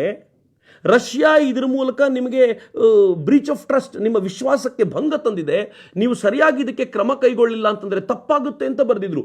ವಾರ್ ಕ್ರಿಮಿನಲ್ ಅಂತ ಅವರು ಸಂಬೋಧಿಸಿದ್ದು ಯಾರನ್ನ? ಸುಭಾಷ್ ಚಂದ್ರ ಬೋಸರನ್ನ. ಸುಭಾಷ್ ಚಂದ್ರ ಬೋಸರನ್ನ ವಾರ್ ಕ್ರಿಮಿನಲ್ ಅಂತ ಕರೆದವರು ಈ ದೇಶದ ಮೊದಲ ಪ್ರಧಾನಮಂತ್ರಿ ಆದರೂ, ಅದು ಬೇರೆಯ ಪ್ರಶ್ನೆ. ಆದರೆ ಇವೆಲ್ಲವೂ ಕೂಡ ಡಿಕ್ಲಾಸಿಫೈ ಆಗುವಂಥ ಆ ಪೇಪರ್ಗಳಿಂದ ದೃಢಪಡ್ತಾ ಹೋಯಿತು. ಇದಾದ್ಮೇಲೆ ಈ ದೇಶದ ಪ್ರಧಾನಮಂತ್ರಿ ಅಲ್ಲಿಗೆ ಸುಮ್ಮನಿರಲಿಲ್ಲ. ಈ ದೇಶದ ಪ್ರಧಾನಮಂತ್ರಿ ಸುಭಾಷ್ ಚಂದ್ರ ಬೋಸರ ವಿಚಾರವನ್ನು ಮತ್ತೆ ಮುನ್ನೆಲೆಗೆ ತರಬೇಕು, ಈ ದೇಶದ ತರುಣರಿಗೆ ಅದು ಪ್ರೇರಣೆಯಾಗಬೇಕು ಅನ್ನೋ ದೃಷ್ಟಿಯಿಂದ ಅಂಡಮಾನ್ ನಿಕೋಬಾರ್ಗೆ ಸುಭಾಷ್ ಚಂದ್ರ ಬೋಸರು ಹೋಗಿ ಅಲ್ಲಿ ಧ್ವಜವನ್ನು ಹಾರಿಸಿದ ಆ ಸಂದರ್ಭಕ್ಕೆ 75 ತುಂಬಿದಾಗ ತಾವು ಕೂಡ INAದ ಕ್ಯಾಪ್ ಅನ್ನು ಹಾಕೊಂಡು ಅಲ್ಲಿಗೆ ಹೋಗಿ ನಿಂತ್ಕೊಂಡು, ಅಲ್ಲಿ 3 ಐಲ್ಯಾಂಡ್ಗಳಿವೆ. ಒಂದು ನೀಲ್ ಐಲ್ಯಾಂಡು, ಇನ್ನೊಂದು ರೋಸ್ ಐಲ್ಯಾಂಡು, ಮತ್ತೊಂದು ಹ್ಯಾವ್ಲಾಕ್. ಈ 3 ಐಲ್ಯಾಂಡ್ಗಳ ಹೆಸರನ್ನು ಬದಲಾಯಿಸಿದ್ವು. ಈ 3 ಕೂಡ ಬ್ರಿಟಿಷ್ ಅಧಿಕಾರಿಗಳ ಹೆಸರಲ್ಲಿ ಇರುವಂಥದ್ದಾಗಿದ್ದರಿಂದ ಆ 3 ಬದಲಾಯಿಸಿ ರೋಸ್ ಐಲ್ಯಾಂಡ್ ಅಂತ ಏನು ಕರೀತಿದ್ರು ಅದನ್ನು ಸುಭಾಷ್ ಚಂದ್ರ ಬೋಸ್ ಐಲ್ಯಾಂಡ್ ಅಂತ ಕರೆದ್ರು. ನೀಲನ್ನ ಸ್ವರಾಜ್ ಅಂತಲೂ, ಹ್ಯಾವ್ಲಾಕ್ ಅನ್ನ ಶಹೀದ್ ಅಂತಲೂ, ಹ್ಯಾವ್ಲಾಕ್ ಅನ್ನ ಸ್ವರಾಜ್ ಅಂತಲೂ ಕರೆದು ಅದಕ್ಕೆ ಕೊಡಬೇಕಾಗಿರುವಂಥ ಗೌರವವನ್ನು ಕೊಟ್ಟರು. ಮತ್ತು ವಾಪಸ್ ಸುಭಾಷ್ ಚಂದ್ರ ಬೋಸರ ಚರ್ಚೆ ಶುರುವಾಯಿತು. RD ಪರೇಡ್ಗೆ, ರಿಪಬ್ಲಿಕ್ ಡೇ ಪರೇಡ್ಗೆ INAಯ ಪ್ರಮುಖರನ್ನು ಕರೆಸಿ ಅವರು ಕೊಟ್ಟಂಥ ಗೌರವ ಅಪಾರವಾಗಿತ್ತು. ಅದೊಂದು ವಿಶೇಷವಾಗಿರುವಂಥ ಸಂಗತಿ. ಅಷ್ಟೇ ಅಲ್ಲ, 2021ರಲ್ಲಿ ಪ್ರಾಬಬಲಿ ಕಳೆದ ವರ್ಷ ಫೆಬ್ರವರಿಯ ವೇಳೆಗೆ ಸಂಸತ್ನಲ್ಲಿ ಮಾತನಾಡ್ತಾ ಅವರು ಹೇಳಿದ್ರು, ಈ ದೇಶದ ಮೊದಲ ಪ್ರಧಾನಿ ಸುಭಾಷ್ ಚಂದ್ರ ಬೋಸರು ಅನ್ನುವಂಥ ಉಲ್ಲೇಖ ಮಾಡಿದ್ರು. ಅದು ಬಾಯಿ ತಪ್ಪಿ ಬಂದಿದ್ದಲ್ಲ, ಟೆಲಿಪ್ರಾಂಪ್ಟರ್ ಪ್ರಾಬ್ಲಮ್ ಇಂದ ಬಂದಿದ್ದಲ್ಲ. ಈ ದೇಶದ ಪ್ರಧಾನಿ ಆಲೋಚನೆ ಮಾಡಿಯೇ ಸರಿಯಾಗಿ ಹೇಳಿದ್ರು, ಈ ದೇಶದ ಮೊದಲ ಪ್ರಧಾನಮಂತ್ರಿ ಯಾರು ಅಂತ ಕೇಳಿದರೆ ಸುಭಾಷ್ ಚಂದ್ರ ಬೋಸರು ಅಂತ. ಪಠ್ಯಪುಸ್ತಕದಲ್ಲಿ ಬದಲಾವಣೆ ಬರಬೇಕಾಗಿರೋದು ಅಲ್ಲಿಂದನೇ ಅಂತ.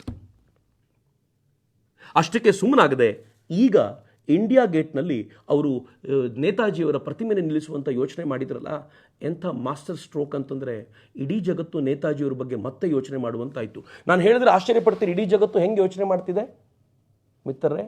ಯಾವ ತೈವಾನ್ ಪ್ರಧಾನಮಂತ್ರಿಯವರು ಕೇಳ್ಕೊಂಡಾಗಲೂ ಆವಾಗ ಡಿಕ್ಲಾಸಿಫೈ ಮಾಡಿರಲಿಲ್ವೋ ಸುಭಾಷ್ ಚಂದ್ರ ಬೋಸರ ದಾಖಲೆಗಳನ್ನು, ಇವತ್ತು ಹೇಳಿಕೆ ಕೊಟ್ಟಿದೆ. ಅವ್ರ ಬರ್ತ್ಡೇ ದಿನ ನಾವು ಹೆಮ್ಮೆಯಿಂದ ಹೇಳ್ಕೊಳ್ತೀವಿ, ಅವರ ಸಂಬಂಧವಾಗಿರುವಂಥ ಎಲ್ಲ ದಸ್ತಾವೇಜುಗಳನ್ನು ಡಿಕ್ಲಾಸಿಫೈ ಮಾಡ್ತೀವಿ. ಯಾರ್ಯಾರು ಇದನ್ನು ಅಧ್ಯಯನ ಮಾಡಬೇಕೋ ಓಪನ್ ಸೋರ್ಸ್ನಿಂದ ಇದನ್ನು ಅಧ್ಯಯನ ಮಾಡ್ಬೋದು ಅಂತ ಹೇಳಿರೋದು ಸುಭಾಷ್ ಚಂದ್ರ ಬೋಸರ ಸಾವಿನ ಅಲ್ಟಿಮೇಟ್, ಆ ಕೊನೆಯ ದಿನಗಳು ಹೇಗಿದ್ವು, ಅವರಲ್ಲಿ ತೀರ್ಕೊಂಡ್ರ ಇಲ್ವಾ ಅನ್ನುವ ಸಂಗತಿಗಳ ಕುರಿತಂತೆ ಹೊಸದಾಗಿ ಬೆಳಕು ಚೆಲ್ಲಲಿಕ್ಕೆ ಸಾಧ್ಯವಾಗುತ್ತೆ ಅನ್ನೋದಕ್ಕೆ ಇದಕ್ಕಿಂತ ಮಹತ್ವದ ದಾಖಲೆ ಏನು ಬೇಕಾಗಿಲ್ಲ. ಒಟ್ಟಾರೆ ಯಾವ ಸುಭಾಷ್ ಚಂದ್ರ ಬೋಸರು ಈ ದೇಶದ ಸ್ವಾತಂತ್ರ್ಯಕ್ಕೆ ಕಾರಣರಾಗಿದ್ದರೋ ಅದೇ ಸುಭಾಷ್ ಚಂದ್ರ ಬೋಸರು ಮತ್ತೊಮ್ಮೆ ಈ ದೇಶದ ಜನಮಾನವಸವನ್ನು ಆವರಿಸಿಕೊಳ್ಳಲಿಕ್ಕಿದ್ದಾರೆ. ಸ್ವಾತಂತ್ರ್ಯ ತಂದುಕೊಟ್ಟಿದ್ದು ಯಾರು ಅಂತಂದರೆ ನೆಹರು ಫ್ಯಾಮಿಲಿ ಅಂತ ಹೇಳ್ತಾರಲ್ಲ, ಅವರೆಲ್ಲರೂ ತಮ್ಮ ಫ್ಯಾಮಿಲಿಗೆ ಗಾಂಧಿ ಗಾಂಧಿ ಗಾಂಧಿ ಅಂತ ಹೆಸರಿಟ್ಕೊಂಡು ತಾವೇ ಗಾಂಧಿಯ ಮುಂದಿನ ವಾರಸುದಾರರು ಅಂತ ಕರೆಯೋ ಮಟ್ಟಿಗೆ ಬೆಳೆದು ನಿಂತು ಬಿಟ್ರಲ್ಲ. ಆದರೆ ವಾಸ್ತವವಾಗಿ ರಕ್ತವನ್ನು ಹರಿಸಿದವರು, ಕೊನೆಯ ಕ್ಷಣದವರೆಗೂ ಬಡಿದಾಡಿದವರು ಸುಭಾಷ್ ಚಂದ್ರ ಬೋಸರೇ. ಸುಭಾಷ್ ಚಂದ್ರ ಬೋಸರು ತೀರಿಕೊಳ್ಳುವಾಗ, ಇನ್ಫ್ಯಾಕ್ಟ್ ಅವರು ಅಟ್ಯಾಕ್ ಆಗಿದೆ ಅಥವಾ ಆಕ್ಸಿಡೆಂಟ್ ಆಗಿದೆ ಅಂತ ಗೊತ್ತಾದ ನಂತರವೂ ತೀರಿಕೊಳ್ಳುವ ಸಂದರ್ಭದಲ್ಲಿ ತೀರ್ಕೊಂಡಿದ್ದಾರೆ ಅಂತ ಭಾವಿಸಿದ್ರು. ಆ ಸಂದರ್ಭದಲ್ಲಿ ಸುಭಾಷ್ ಹೇಳಿದ ಕೊನೆಯ ಮಾತುಗಳೇನಂತೆ ಗೊತ್ತಾ? ಕೊನೆಯ ಕ್ಷಣದವರೆಗೂ ಭಾರತಕ್ಕೋಸ್ಕರ ಬಡಿದಾಡಿದೆ ಅನ್ನೋದನ್ನು ನನ್ನ ದೇಶದ ಜನಕ್ಕೆ ಮುಟ್ಟಿಸ್ತೀಯಾ ಅಂತ ಕರ್ನಲ್ ಹಬೀಬುರ್ ರೆಹಮಾನ್ರಿಗೆ ಹೇಳಿದ್ರಂತೆ.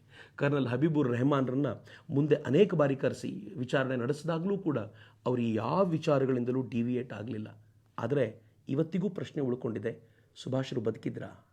ಆಕ್ಸಿಡೆಂಟ್ ಹೇಗಾಯಿತು? ಆಕ್ಸಿಡೆಂಟ್ ಆದ ನಂತರ ಇದ್ದರೆ ರಷ್ಯಾಕ್ಕೆ ಹೋಗಿ ಏನು ಮಾಡಿದರು? ಈ ಎಲ್ಲ ಪ್ರಶ್ನೆಗಳನ್ನು ಕೂಡ ನಾವು ತಿಳ್ಕೊಳ್ಬೇಕಾದಂಥ ಅಗತ್ಯ ಇದೆ ಮಿತ್ರರೇ. ತೈವಾನ್ ಈಗ ಓಪನ್ ಮಾಡಿರೋದ್ರಿಂದ, ಎಲ್ಲ ಸೋರ್ಸ್ ಫೈಲ್ಸನ್ನು ಓಪನ್ ಮಾಡಿರೋದ್ರಿಂದ ನನಗನ್ಸುತ್ತೆ ಬಹಳ ಬೇಗ ಇದಕ್ಕೆ ಬೇಕಾಗಿರುವಂಥ ಸುದ್ದಿ ಹೊರಗೆ ಬರುತ್ತೆ. ಪ್ರಾಬಬ್ಲಿ ಇನ್ನು ಬರೋ ಜನವರಿ 23ರ ವೇಳೆಗೆ ಯಾರಾದರೂ ಆಸಕ್ತರು, ಅನುಜ್ ಧರ್ ಥರದವರಂತೂ ಎಷ್ಟು ಹಿಂದಕ್ಕೆ ಬಿದ್ದಿದ್ದಾರೆ ಅಂತಂದರೆ ಅವರ ಆಸಕ್ತಿಯಿಂದ ಇದರಿಂದ ಹೋಗ್ಬೋದು. ಆದರೆ ಪ್ರಶ್ನೆ ಉಳ್ಕೊಂಡಿರೋದು ಏನು ಅಂತಂದರೆ, ಅವತ್ತಿನ 2 ಸೂಟ್ ಕೇಸ್ಗಳು ಏನಾದವು? ಸುಭಾಷ್ ಚಂದ್ರ ಬೋಸರ ಕುರಿತಂತೆ ಮಾತನಾಡ್ತಾ ನಾನು ಆಗಲೇ ಹೇಳಿದಂತೆ ಅವರ ಜೊತೆಯಲ್ಲಿದ್ದಂಥ ದೆಬಂತಾ ದಾಸ್ ಹೇಳ್ತಾರಲ್ಲ, INAಯ ಎಲ್ಲ ಪ್ರಮುಖರು ಕೂಡ ಭಿಕ್ಷೆ ಬೇಡಿ ಬದುಕುವಂಥ ಸ್ಥಿತಿಯಲ್ಲಿದ್ದರು. ಆದರೆ ಒಂದಿಬ್ಬರು ಮಾತ್ರ ಆನಂತರ ಸಿರಿವಂತಿಕೆಯ ಸುಪ್ಪತ್ತಿಗೆಯಲ್ಲಿದ್ದರಲ್ಲದೆ ಸರ್ಕಾರದ ಅನೇಕ ಪ್ರಮುಖ ಹುದ್ದೆಗಳನ್ನು ಅಲಂಕರಿಸಿದರು. ಈ ಸಿರಿವಂತಿಕೆಯ ಸುಪ್ಪತ್ತಿಗೆ ಎಲ್ಲಿಂದ ಬಂತವರಿಗೆ? ಆ ಸೂಟ್ಕೇಸ್ಗೆ ಏನಾಯಿತು ಅನ್ನೋ ಪ್ರಶ್ನೆಗೆ ಉತ್ತರ ಅಲ್ಲಿ ಸಿಗ್ಬೋದಾ ಅಂತ ಹುಡುಕಾಟ ನಡೆಸಬೇಕಾಗಿದೆ. ಡಿಕ್ಲಾಸಿಫೈ ಆಗಬಲ್ಲಂಥ ಅನೇಕ ಸಂಗತಿಗಳಲ್ಲಿ ಇದು ಕೂಡ ಒಂದು ಪ್ರಮುಖವಾಗಿರ್ಬೋದಾ ಅಂತ ನಾವೆಲ್ಲರೂ ಕಾತರದಿಂದ ಕಾಯ್ತಾ ಇದ್ದೀವಿ. ಆ ಕಾತರದಿಂದ ಕಾಯೋ ಕ್ಷಣ ಬೇಗ ಬರಲಿ, ಅದಕ್ಕೊಂದು ಪರಿಹಾರ ಬೇಗ ಸಿಗಲಿ ಅಂತ ಆಶಿಸ್ತಾ ಮತ್ತೊಂದು ನೋ ಕಾಂಪ್ರಮೈಸ್ನೊಂದಿಗೆ ನಿಮ್ಮೊಂದಿಗೆ ಭೇಟಿಯಾಗ್ತೀನಿ. ಅಲ್ಲಿವರೆಗೂ ನಮಸ್ಕಾರ. ವಂದೇ ಮಾತರಂ. ಜೈ ಹಿಂದ್.